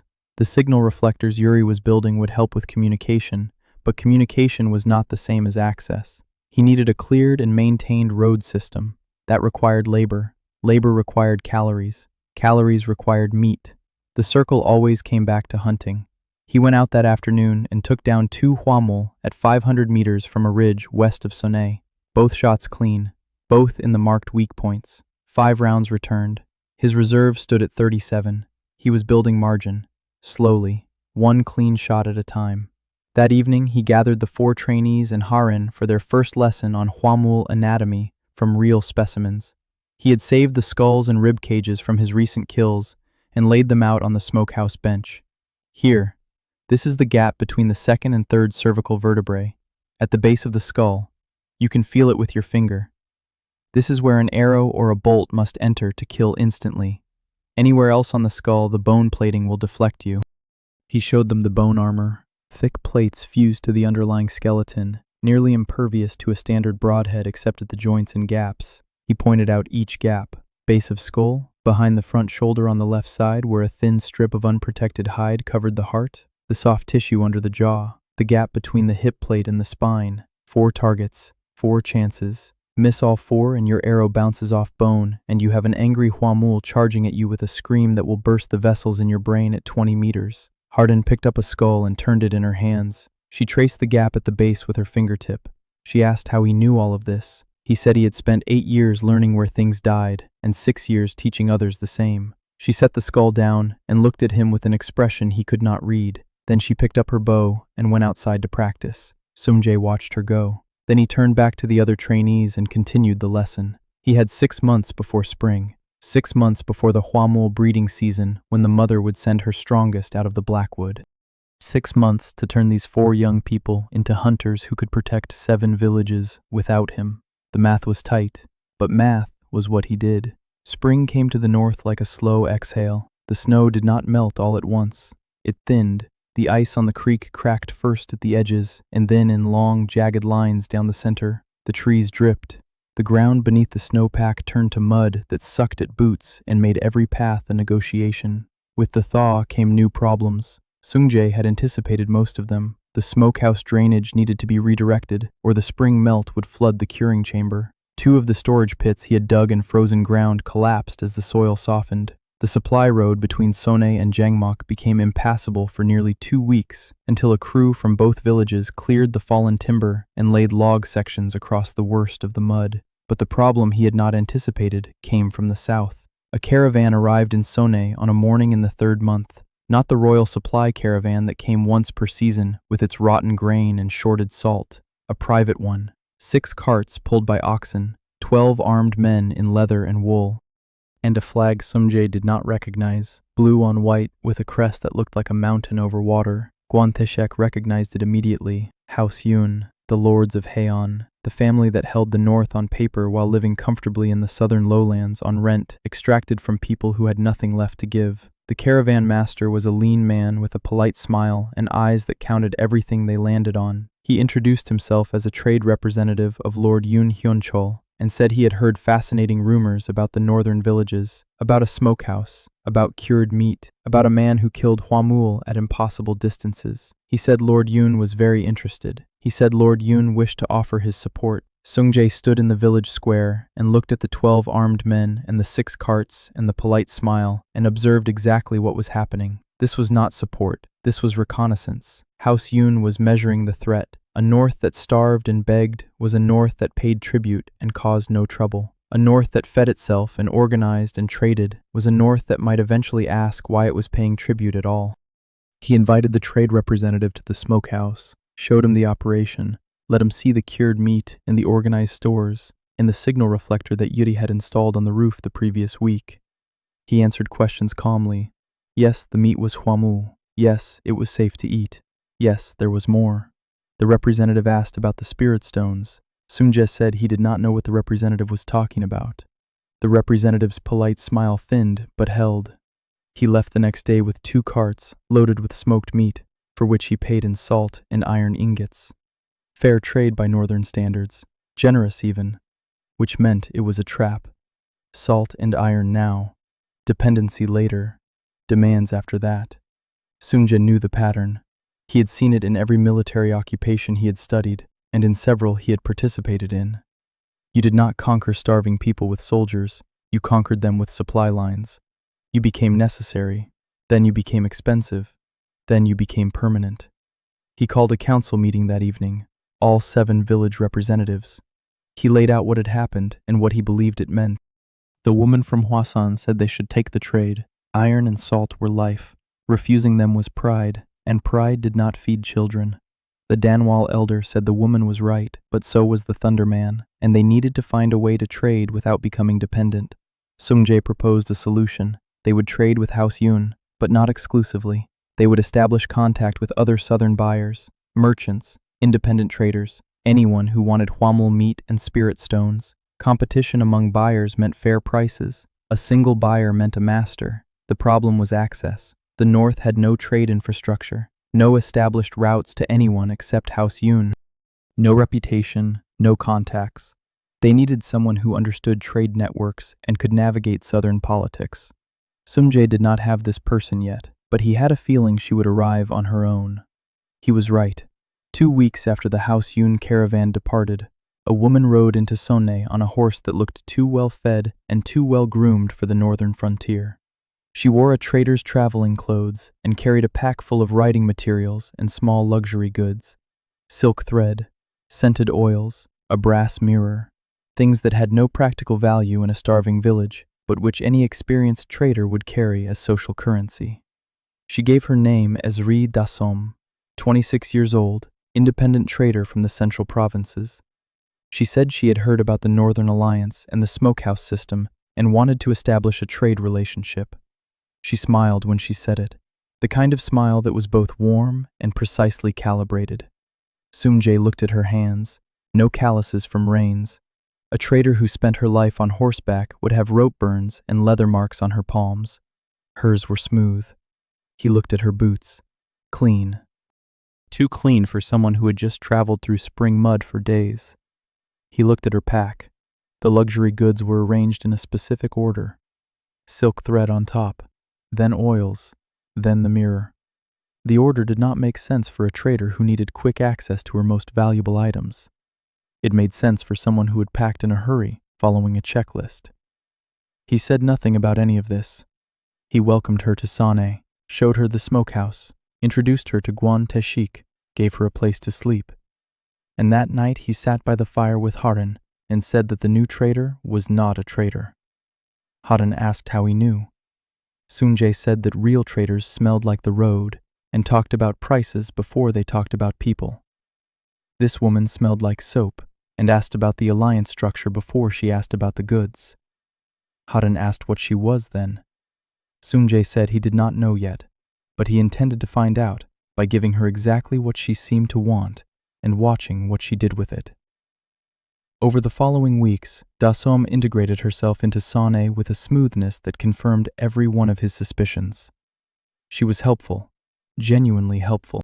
She organized the trade inventory, created a ledger system for tracking meat production and distribution, taught Guan Taeshik a more efficient method for counting stores. She laughed at the right moments, asked questions that showed she was listening, brought small gifts to the women in the village, complimented Haran on her shooting, played with the children. She was good, very good, the kind of good that came from training, not from nature. Sung-jae let her operate. He watched what information she sought. She asked about the weapon twice, both times casually, both times in contexts where the question seemed natural. She asked about the spirit stones once. She asked about his past 3 times, each time from a different angle. Where did he come from? How did he learn to shoot? Had he always lived in the north? He gave her the same answer each time, deflection wrapped in courtesy, the kind of non-answer that a naturally private man would give, which was true enough. He was a naturally private man. He just also happened to know exactly what she was doing. On the 5th month of her presence, she made a mistake, small, almost invisible. They were walking the supply road between Sane and Danwell, and she commented on the road's defensive weaknesses. She said the curve at the halfway point created a blind approach from the south, and that anyone wanting to ambush the road would position forces on the ridge above the creek. Sung-jae stopped walking. Traders did not think about ambush positions. Traders thought about road conditions and cart widths and how much their cargo would shift on rough terrain. People who thought about ambush positions were either soldiers or spies. He filed it, kept walking, said nothing. That night he went to Nyeon's hut and asked her to listen for anything unusual in Dasom's behavior. Nyeon was observant in the way that healers were. She noticed physical details, breathing patterns, sleep quality, nervous habits, things the body revealed when the mind was not guarding itself. Nyeon said she had already noticed something. Dasom slept lightly, too lightly, and she always slept with her boots on. The 5th month turned, and Sung-jae counted his people. 29 in Sonne now. Nyeon's presence had drawn 3 families from outlying farms who wanted access to medical care. The total population of the 7-village alliance stood at 161, more than when he had arrived. The first time the population of the northern frontier had grown in over a decade. He counted his other numbers too. Ammunition reserve at 41 rounds. Smokehouse output at 300 kilograms of cured meat per month across 2 facilities. Spirit stone inventory at 11, each one worth more than any of the villagers would earn in a lifetime. And archer trainees at 5. Harin, Jeho from Danwal, Insio from Hwasan, Bora from Guriong, and a new addition, a boy from Jangmok named Yom Dohan, 17, quiet, left-handed. Sumje had spotted the left-hand dominance immediately and built his training stance from scratch rather than forcing the standard right-handed form. The boy was accurate but slow. Accuracy mattered more. Speed came with repetition. Harin was ready for her first real hunt. Sumje had known it for 2 weeks, but had waited. He wanted her to be over-ready. Marginal readiness got people killed. He took her out on a cold morning before the full thaw. Just the two of them. South toward the Blackwood edge where the system showed Hwamal activity overnight. They walked in silence for an hour. He had taught her how to move in the field. Wait on the back foot. Roll heel to toe. Watch where you step 3 paces ahead, not 1. She moved well, better than most soldiers he had trained. The system pinged a target at 280 meters, a Hwamal deer, standing in a clearing between 2 dead pines. The weak point marker pulsed at the base of the skull. Sumje stopped, touched Harin's shoulder, pointed. She saw it. He watched her breathing change. Faster, shallower, fear. He said nothing. He waited. She closed her eyes. He could see her reaching for the rhythm. 4 in, 2 hold, 4 out. Her breathing steadied. She opened her eyes. The fear was still there, but it was underneath now. Controlled. She nocked an arrow. Drew. The bow Yuri had built for her flexed smoothly. No shoulder hitch. Her left eye found the target.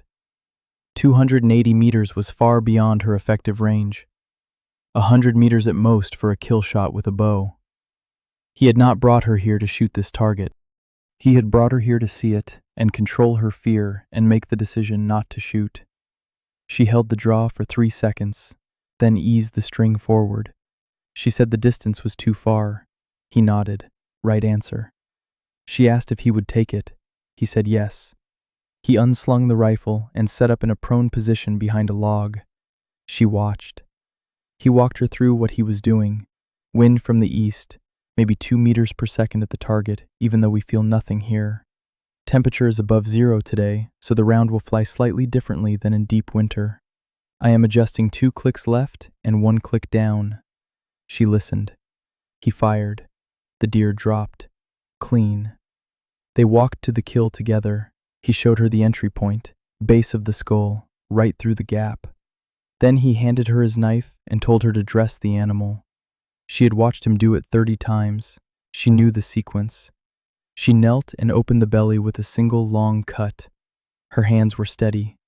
She removed the organs in the correct order, avoided the blue-black gland, found the spirit stone, small one this time. She set it aside and continued working. When she was done, Sungjae inspected her work. One mistake. She had nicked the intestine near the lower colon. Not badly, but enough that some contamination would have reached the meat if he had not caught it. He showed her where. She looked at the nick and her jaw tightened. He said every hunter makes that cut at least once. The ones who survive are the ones who notice it before the meat spoils. She nodded. They loaded the sled and walked back. On the way, he told her something he had been saving. Next time you are within range, you take the shot, not me. She did not answer, but she walked differently after that, straighter, as if something had shifted in the architecture of her spine. Back in Sone, he found Dasom sitting with So Hae-jin on the bench outside the main hall. Hae-jin, the woman whose arrival 3 months ago had surprised everyone, including Sumjae. 3rd daughter of House Yoon, technically the lady of a northern estate that consisted of a collapsing manor house and 800 hectares of frozen forest that produced nothing. She had been sent north by her uncle, Lord Yoon Hyun-chol, to oversee the family's interests in Haian. Everyone understood that oversight meant exile. She was 29, educated, spoke 6 languages, including 2 southern dialects that no one in the north had ever heard.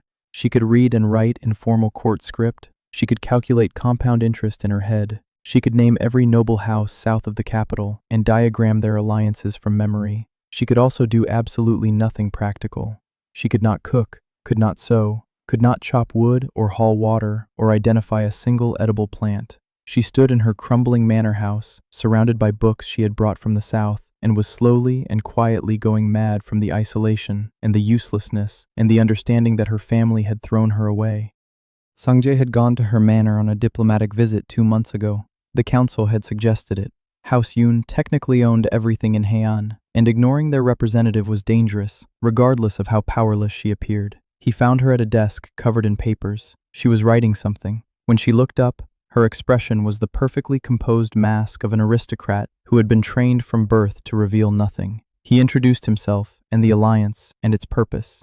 She listened with the focused attention of someone who was hearing something genuinely new for the first time in years. Then she asked how many supply routes the alliance maintained and what the average transit time was between the furthest villages. He told her. She picked up a brush and in 20 minutes produced a logistics map that reorganized the entire supply network. 3 redundant routes eliminated, 2 critical bottlenecks identified, a relay system that would cut transit time between Jangmok and Sonne from 9 hours to 5. He stared at the map, then he looked at her. Then he said the thing that cracked her open. You just saved the alliance 2 months of work.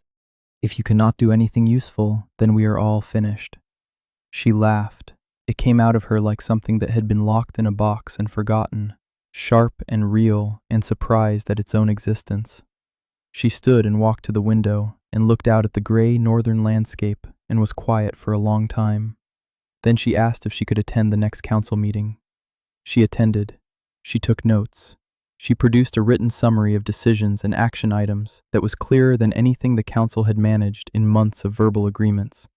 By the end of the meeting, Guan Taishik was looking at her with the expression of a man who had just discovered that the decorative sword on his wall was actually sharp.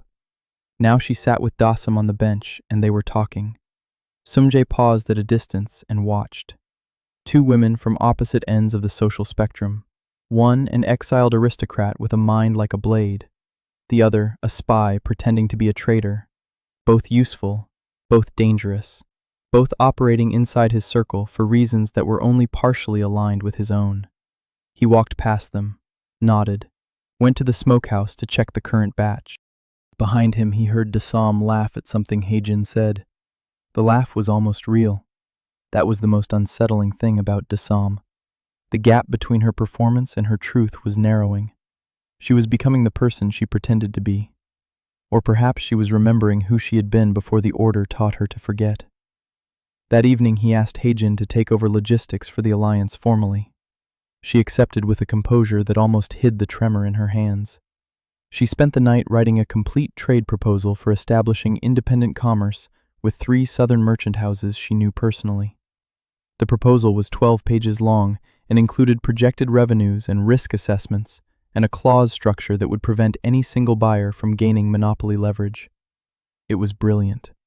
Sungjae read it by candlelight and thought about all the things that humans could do when someone simply told them that what they did mattered.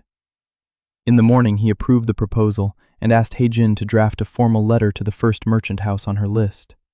She asked whose name should go on the letter. He said the Hunting Alliance of Heian. Not his name. Not any single elder. The Alliance. She looked at him, then she nodded and began writing. Dasam watched from across the room. Sungjae caught her eye for half a second. She looked away first. That night after the village had gone quiet, he walked the perimeter as he always did. The system showed no threats. The Blackwood was dark and still. But on the southern tree line something was different. The shapes he usually saw at the forest edge were gone. No watchers. No shifting silhouettes. For the first time in months, the mother's children were not watching Sonne. They had pulled back. Either something had drawn them deeper into the forest, or something was coming, and they were making room for it. Neither possibility was good. He checked his ammunition. 43 rounds. He cleaned the rifle, checked every round in his reserve, made sure the magazine springs were seated correctly. Then he went to sleep with the weapon beside him and his boots on. The way Dasam slept, the way soldiers slept, the way people slept when they knew that silence was not the same thing as safety. The silence from the Blackwood lasted 9 days. On the 10th, the first Nemnik arrived. Not from the forest. From the south, a man in scarred leather armor rode into Sonne at midday, leading a string of 4 horses. Behind him came 11 more, armed, professional, moving with the particular unhurried confidence of people who were paid to hurt others and had done it often enough that it no longer required urgency. They wore no House Yun crest, no insignia at all, but their equipment was too good for bandits and too uniform for mercenaries who had assembled by chance. Someone had outfitted them, someone with money. The leader dismounted in the village square and asked for the Thunderman. Guan Taishik stepped forward and said the Thunderman was not available. The leader smiled and said that was fine. He would wait. He said his name was Jiang Moksu and that he represented certain interests in the south who were concerned about unauthorized military organization in the northern territories. He said the word unauthorized, the way a man twists a knife, slowly, watching the wound. Sunjae was not in the village. He was on the eastern ridge 300 meters away, lying prone behind the same fallen pine where he had taken the wolf shot months ago. He had seen the riders approaching from 2 kilometers out through his scope. 12 men. He could count their weapons: swords, short spears, 2 crossbows. No Huamel trophies on their gear, which meant they had come through safe southern roads, not through the frontier. His rifle would not work against them. He had tested this twice in the first weeks, both times on targets of opportunity: a bandit on the Danwall Road, a man beating a child in a village he passed through. Both times the scope had fogged and the trigger had locked. The weapon refused human targets absolutely. He had anticipated this day. Not this specific day, but this kind of day.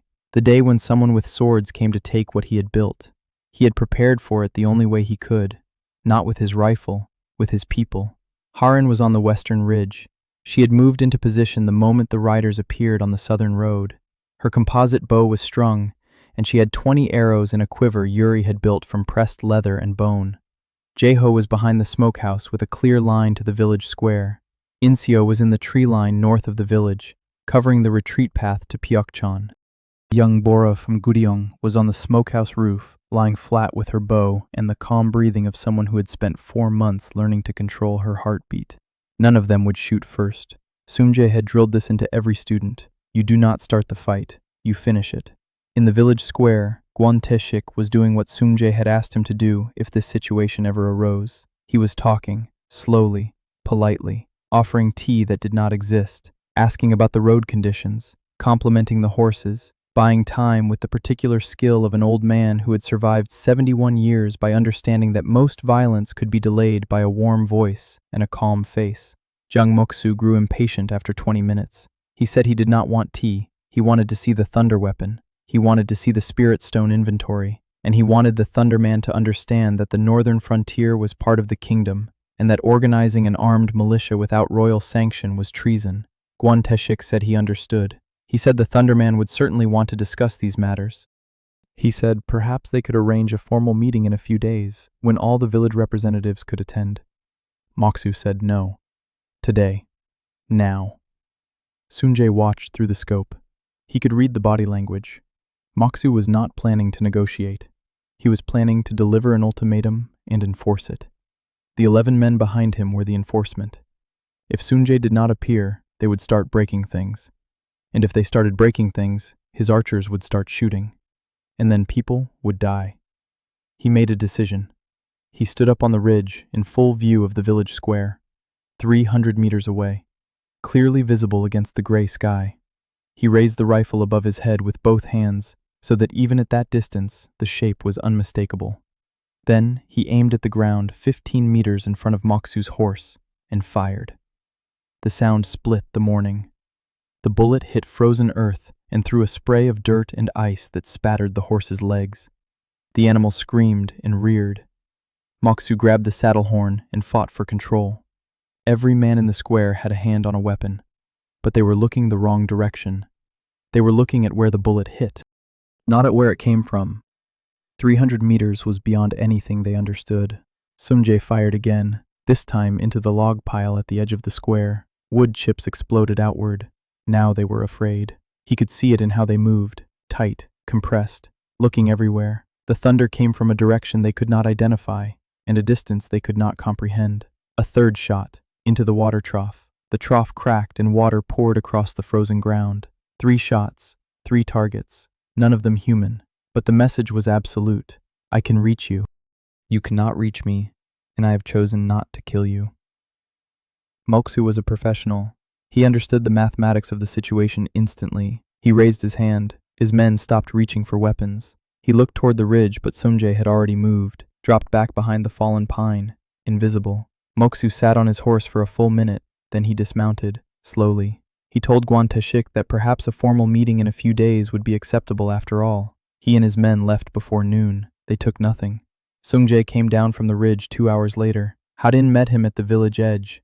Her bow was still strung, and her hands were steady, and her eyes were bright with something that was not quite fear, and not quite excitement. She asked if he had just wasted 3 rounds on dirt. He said he had spent 3 rounds on a conversation, cheapest negotiation of his life. She almost smiled. That night he called a council meeting and told them the truth. The Namnik would return, with more men, with a plan for the distances involved, with crossbow teams and shield formations, and probably a royal writ authorizing whatever they wanted to do. 3 warning shots would not work twice. They needed to prepare, not for a battle, for a siege. Hyejin spoke. She said a siege required legitimacy on one side. If House Yoon attacked the alliance openly without royal sanction, they risked censure from the crown.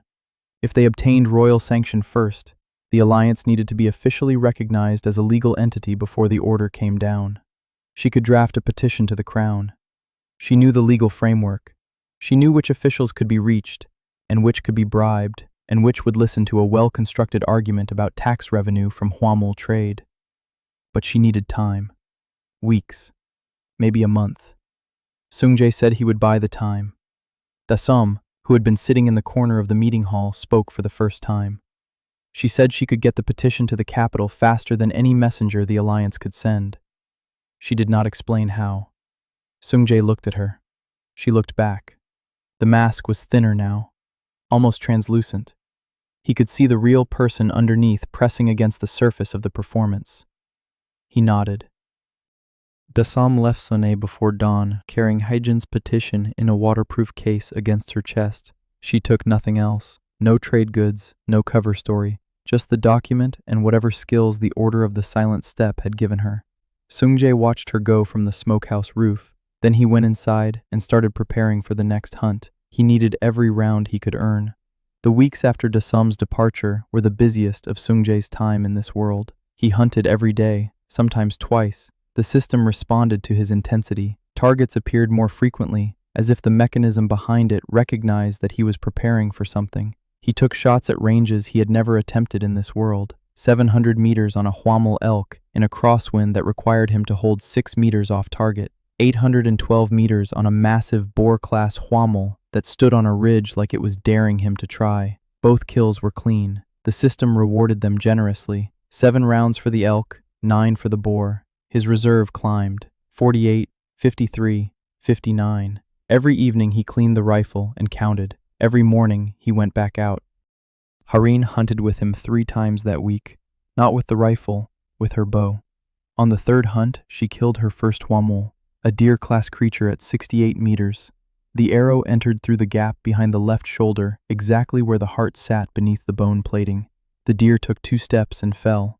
Harin stood with her bow still raised and her breathing still controlled and looked at the animal she had killed. Then she lowered the bow.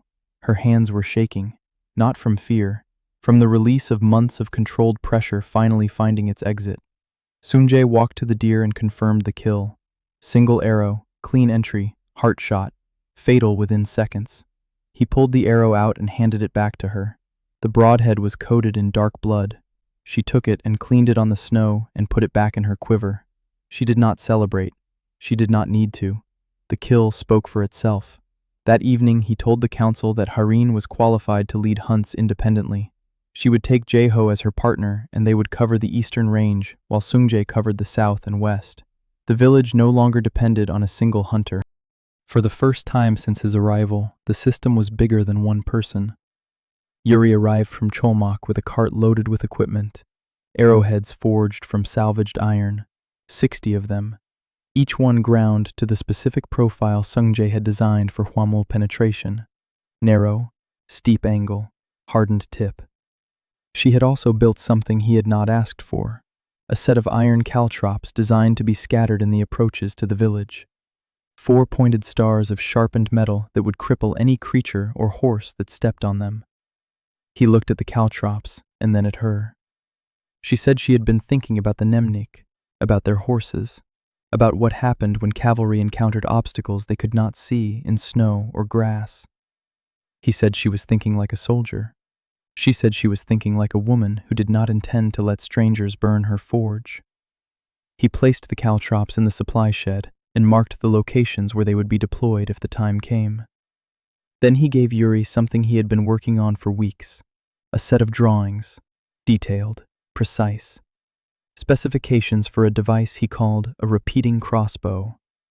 Not the ancient Chinese design, something simpler, a magazine-fed bolt launcher that a single person could operate. Effective range maybe 80 meters, rate of fire 4 bolts per minute compared to 1 for a standard crossbow. Not a rifle, not even close, but a force multiplier for people who could not use his weapon. Yuri studied the drawings for an hour. She asked questions about the spring mechanism and the bolt channel tolerances. He answered everything. She asked how long he had been designing this. He said since the day he realized his rifle would not fire at people. She looked at him. He looked back. She said she would need 3 weeks and more iron than she had. He said he would get her the iron, the spirit stones, 11 of them sitting in a locked box under his sleeping platform, worth more than every building in Sonei combined.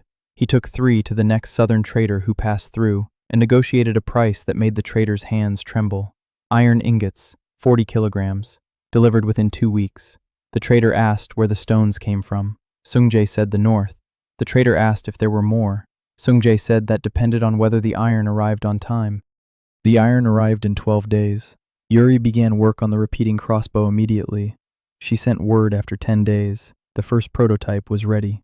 Sungjae walked to Cholmok and tested it himself. The mechanism was rough. The bolt channel needed smoothing. The spring tension was uneven. But it fired. 4 bolts in 58 seconds. Effective to 70 meters. Lethal to 50. He adjusted the design. Yuri rebuilt.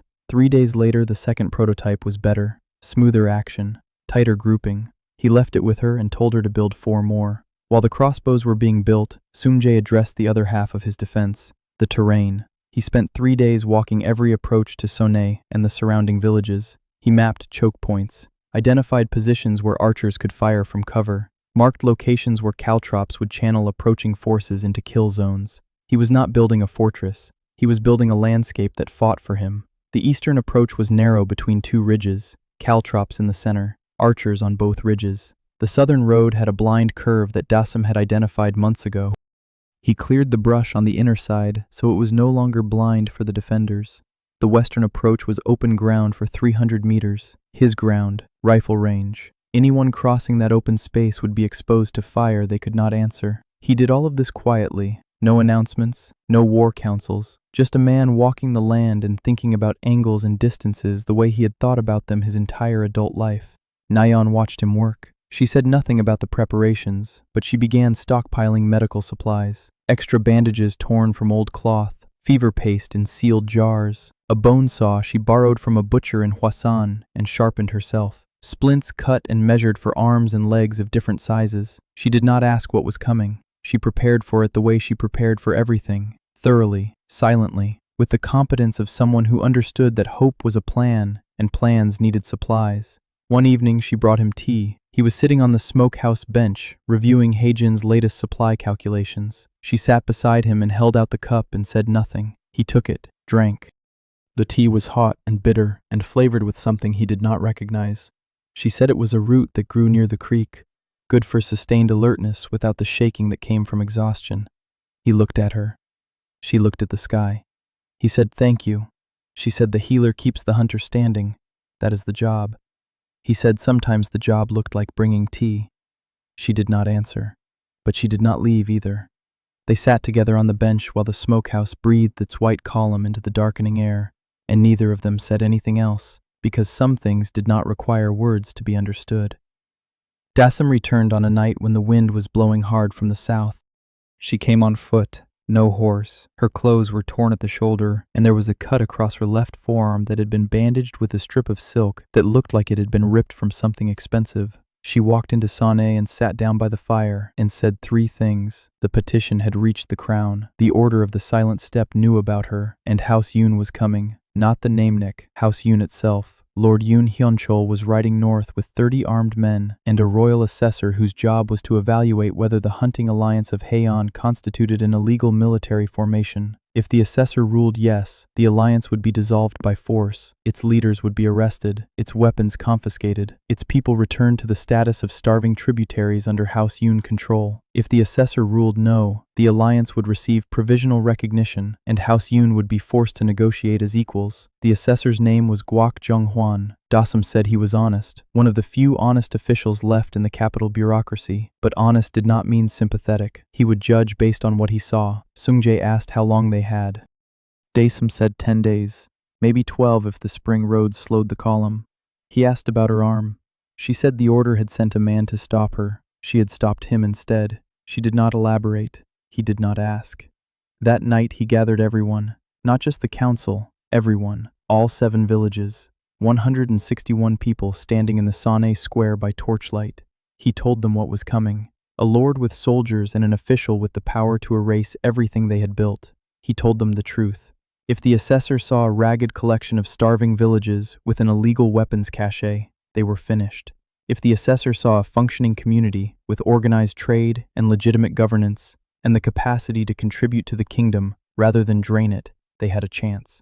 He asked them to be what they were. Not performers, not pretenders, just people who had spent 8 months building something worth keeping. Guan Taishik spoke after him. The old man's voice carried across the square with a steadiness that silenced the murmuring. He said that 8 months ago his village was dying. He said children were counting their own bones and mothers were afraid to sleep because they might not wake. He said the Thunder Man had come and done something no lord or king or god had done. He had stayed. He had taught. He had built, and now Sone was alive. He said any official who could not see that was blind, and any lord who wanted to take it away would have to go through an old man with a hunting knife first. Nobody cheered. These were not cheering people, but something moved through the crowd, a settling, a decision made collectively without a vote. They would not run. They would not hide. They would stand in their smokehouse smoked clothes with their calloused hands and their children on their hips, and they would show this assessor what the North had become. The next 10 days were a concentrated fury of preparation. Not military preparation, civic preparation. Haejin took command. She organized the villages with the precision of someone who had been trained to manage aristocratic estates and had finally found a use for that training that did not make her feel hollow. She created a presentation, written records of food production, population growth, trade ledgers, health improvements documented by Nyon, maps of the supply network, a census of every village, tax projections showing what the alliance could contribute to the crown if given legal status. It was the work of a mind that had spent 29 years being told it was decorative, finally proving it was structural. Sung-jae focused on appearance, not his own, the villages. He organized work crews to repair the worst of the housing damage, replace sagging roofs, shore up walls, clear the paths between buildings. Not because a clean village was a legal argument, but because dignity was. These people deserved to be seen as they were, capable, organized, worth the paper that Haejin's petition was written on. Hardin trained the archers every morning, not for combat, for demonstration. If the assessor wanted to see the alliance's military capacity, she intended to show him something controlled and disciplined. 5 archers in a line, synchronized draw, volley release at a marked target. Not a militia, a hunting unit, professional, purposeful. Yuri finished the 3rd repeating crossbow and hid all 4 in the Cholmok forge. Sung-jae told her to keep them out of sight. If the assessor saw experimental weapons, it would confirm every fear the crown had about unauthorized military development. The crossbows were insurance, not display. On the 8th day, Pak Soa came to Sung-jae, Harin's younger sister, 17 now. She had grown in the months since his arrival, not just physically. She moved through the village with a purpose she had not had before. She helped in the smokehouse. She carried messages between villages. She knew every child by name and every elder's preferred tea. She stood in front of Sung-jae and said she wanted to help with the preparation, but she did not know how. She said she was not a hunter and not a healer and not a smith and not an aristocrat. She said she did not know what she was. Sung-jae sat down on the bench and gestured for her to sit beside him. She did. He said something he had been saving for a long time. He said her sister shot for her. Every arrow Hadin released was aimed not at the target, but at the future. Soa's future. A future where she could eat and sleep and grow without fear. If Soa disappeared, Hadin would lose the reason behind her aim. And an archer without a reason was just someone holding a stick. He said her job was to be, to exist, to be the person that everyone else was fighting to protect. That was not nothing. That was the point of everything. Soa sat very still. Then she nodded with a seriousness that belonged to someone much older. She said she understood.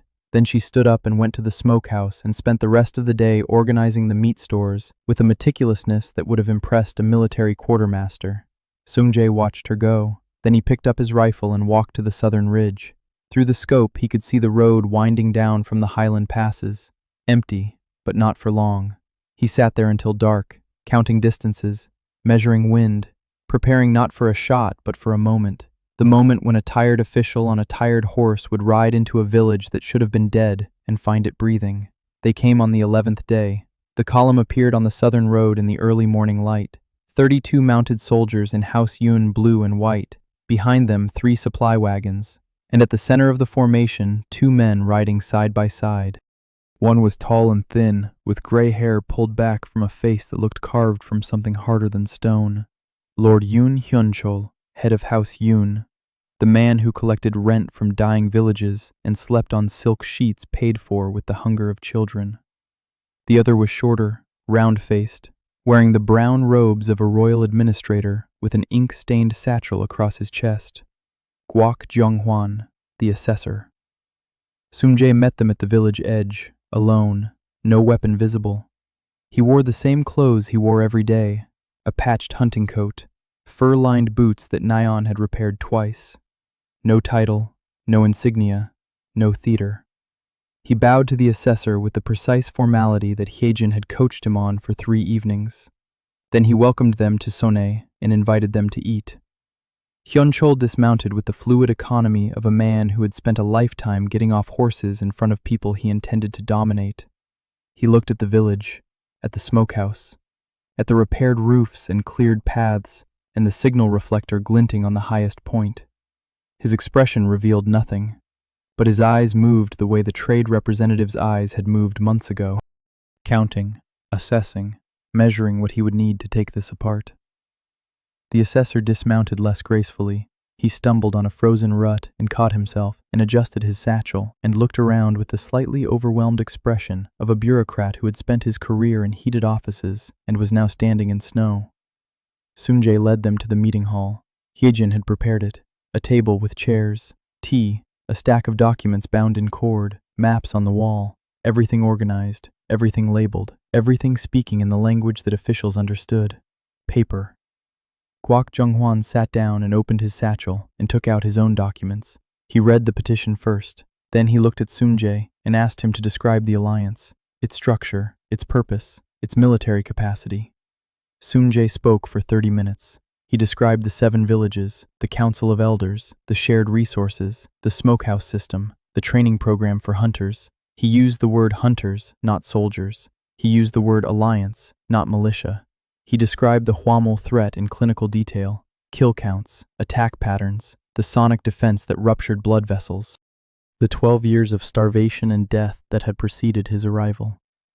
He showed the assessor Nyon's health records, before and after, scurvy rates down to 0, child mortality from starvation at 0 for the first time in living memory, population growth, positive, for the first time in a decade. He showed the trade ledgers, spirit stone sales, meat exports, iron and salt imports, tax revenue projections that Hyejin had calculated to the last coin. He showed the census, 161 people, 47 of them children. The assessor took notes. He asked questions, detailed ones. How were disputes between villages resolved?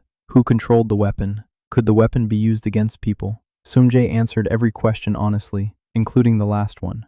No, the weapon could not target humans. He demonstrated by pointing the rifle at a tree and then swinging it toward a soldier standing 20 meters away. The scope clouded instantly. The trigger locked. The soldier flinched, but nothing happened. Nothing could happen. The assessor wrote for a long time after that. Hyunchol had not spoken. He sat at the end of the table with a cup of tea he had not touched and watched the proceeding with the patience of a man who was waiting for his turn. His turn came after the assessor finished his questions. Hyunchol spoke quietly. He did not raise his voice. He did not need to. He said the alliance was admirable. He said the smokehouse system was ingenious. He said the training program was impressive. He said all of this with the particular sincerity of a man who meant every word and intended to destroy every achievement behind them. Then he made his offer. Official recognition of the alliance under House Yoon patronage, a formal charter, tax exemptions for 5 years, military protection from crown forces, trade access through House Yoon networks, salt and iron at subsidized prices, everything the alliance needed. In exchange, a 10% tithe on all production, veto power over council decisions affecting trade, and a vow of fealty from the alliance leader, meaning Seung-jae, a vow that would bind him and his successors for 3 generations. The hall went silent. Seung-jae looked at Gwan Taishik. The elder's face was unreadable. He looked at Haejin.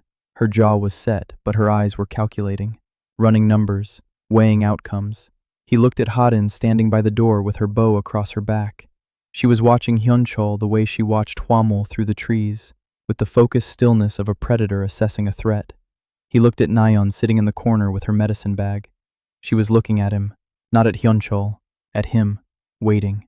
He looked at Dasom leaning against the wall with her arms crossed.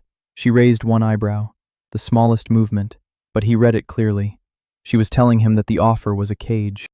A comfortable cage with food and warmth and the slow, steady tightening of bars that the animal inside would not notice until it was too late. He turned back to Hyunchol. He said no. Hyunchol's expression did not change. He asked why. Seung-jae said because in 5 years the tax exemption would expire, and the tithe would increase, and the veto power would become absolute, and the alliance would be exactly what it had been before he arrived. A source of rent for people who had never stood in the cold and watched a child die of hunger. He said he did not blame Hyunchol for the offer. It was rational. It was even generous by the standards of Southern lords. But it was built on a foundation that assumed the North could not survive without the South, and that assumption was no longer true. The North could feed itself. The North could trade for itself. The North could defend itself. What the North could not do was submit to a system that had spent 12 years watching it starve and doing nothing. Hyunchol was quiet for a long time. Then he nodded. Not in agreement, in acknowledgement. He understood that the negotiation was over. He stood and walked out of the hall without another word. The assessor remained. He finished his notes. Then he looked at Seung-jae and said something unexpected. He said the petition would be reviewed favorably. He said the documentation was the most thorough he had seen from any provincial entity in his career. He said that based on his assessment, the hunting alliance of Haean met the legal criteria for provisional autonomous governance under Article 14 of the Kingdom Administrative Code. He said this would not make Hyunchol happy. But Article 14 did not require happiness. It required documentation, and Hyejin's documentation was flawless. Seung-jae thanked him. The assessor packed his satchel and stood and walked to the door. He stopped and turned back. He said one more thing. He said the archive in the capital contained a file, 73 years old, sealed by the order of the Silent Steppe. It described a man with a weapon that made thunder who appeared in the northern frontier and fought the creatures of the Blackwood for 2 seasons before disappearing. The file included a sketch of a rune found carved into several trees in the region. The assessor had seen the same rune on the rifle stock during the demonstration. He said he would not include this observation in his report, but he suggested that Seung-jae might want to find that file. Then he left. Outside the hall, the sound of horses departing. Hyunchol's column moving south, not defeated, not conquered, just outmaneuvered by a sniper who fought with paper instead of bullets, and a woman from a noble house who turned her exile into a weapon. That evening, Sonne celebrated, not loudly, not with excess, with the quiet satisfaction of people who had been told they did not matter and had proven otherwise. The morning after Hyunchol's departure, Seung-jae climbed the smokehouse roof and sat with his legs hanging over the edge and watched the sun rise over the northern frontier. The sky was clear for the first time in weeks. No clouds, no wind, just pale blue fading up from the tree line into the deeper color above. The air smelled like pine resin and smoke and the particular clean emptiness that came after tension broke. Below him, Sonne was waking up.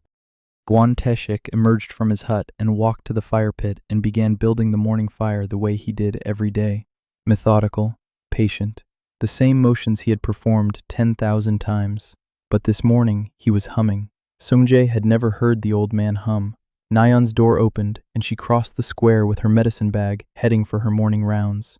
She paused at the fire and said something to the elder, and he replied, and she almost smiled. Not quite, but the muscles were moving in that direction.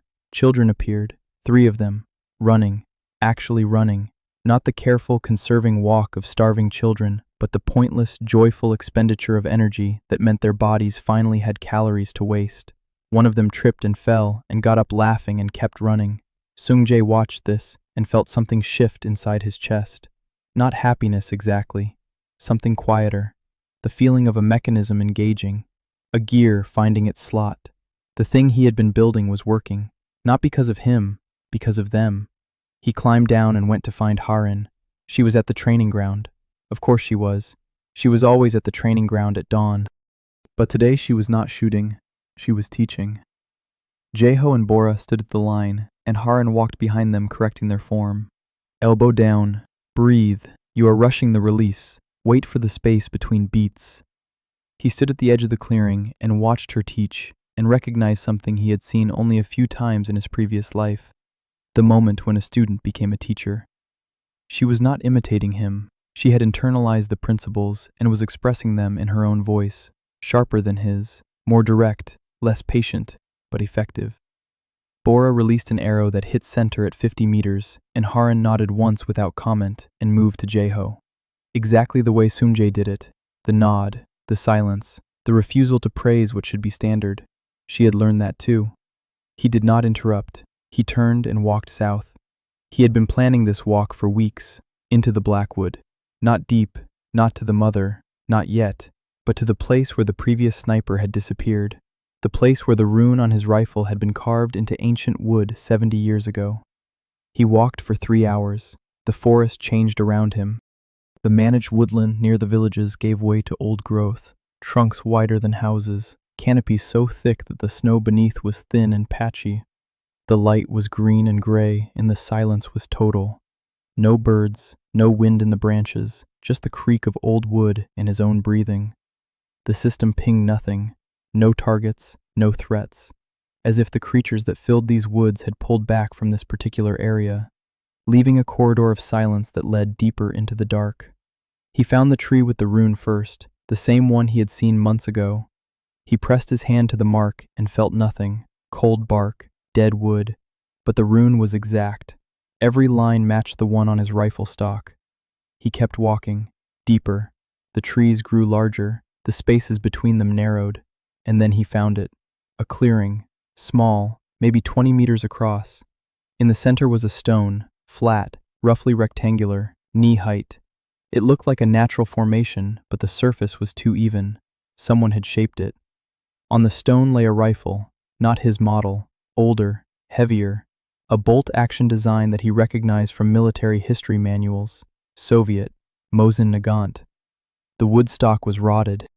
The barrel was pitted with corrosion, the scope had cracked and filled with moisture decades ago, but the shape was unmistakable, and on the stock, a rune, the same rune. Beside the rifle was a magazine, empty, and scattered in the moss around the base of the stone were cartridge casings, dozens of them, green brass, tarnished but still faintly warm when he picked one up. 70 years in the forest and they still held heat. He stood in the clearing and understood, the previous sniper. Russian or Soviet or from one of the republics. He had come here, he had fought, he had used the same system and the same green ammunition, and he had killed Hwamul the same way Sungjae did, but he had come alone, he had hunted alone. And at some point he had walked into the Blackwood with his last magazine, and he had not come back. The empty casings told the story. He had fired until he had nothing left, and then Sungjae looked at the forest around the clearing, quiet, still. No bones, no remains. The forest had taken everything except the rifle and the brass. He sat down on the stone beside the Mosin Nagant and rested his own rifle across his knees. The 2 weapons side by side, 70 years apart, different calibers, different nations, same rune, same green brass, same system. He thought about the man who had sat here last, a soldier from another world just like him, dropped into a frozen frontier with a weapon and a mission he did not choose. The man had fought, had killed, had probably saved people just as Sumje had. But he had not built, he had not taught. He had not left behind a smokehouse or a school or an alliance of villages that could survive without him. He had been a weapon, and when the weapon ran out of ammunition, it became nothing. Sumje looked at his own rifle. 43 rounds in reserve, more than enough for any single fight, but not infinite, never infinite.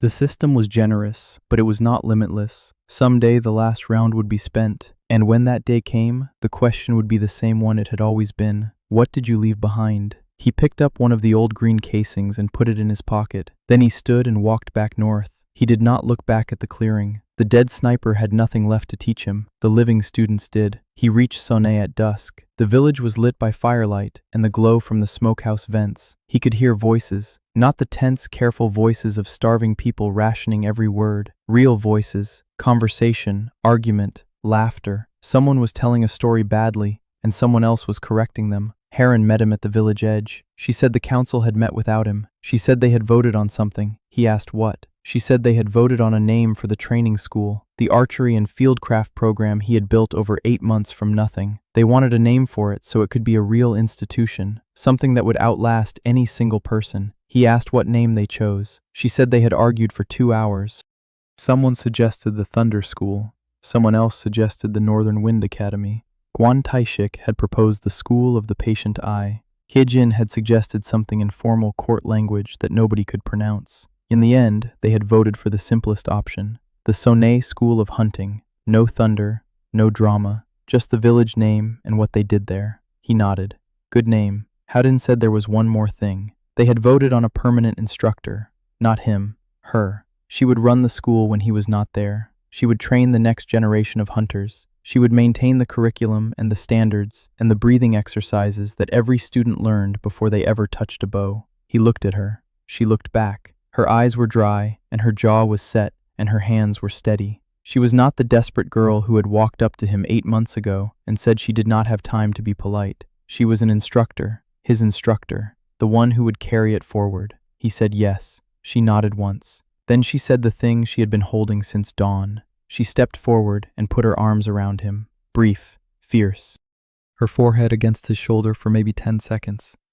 Then she stepped back and wiped her face with her sleeve and said in her usual dry, flat voice, Teacher, dinner is getting cold. She turned and walked toward the fire. He stood at the village edge for a moment longer. Behind him, the Blackwood stretched south into darkness. The mother was in there. The answers were in there.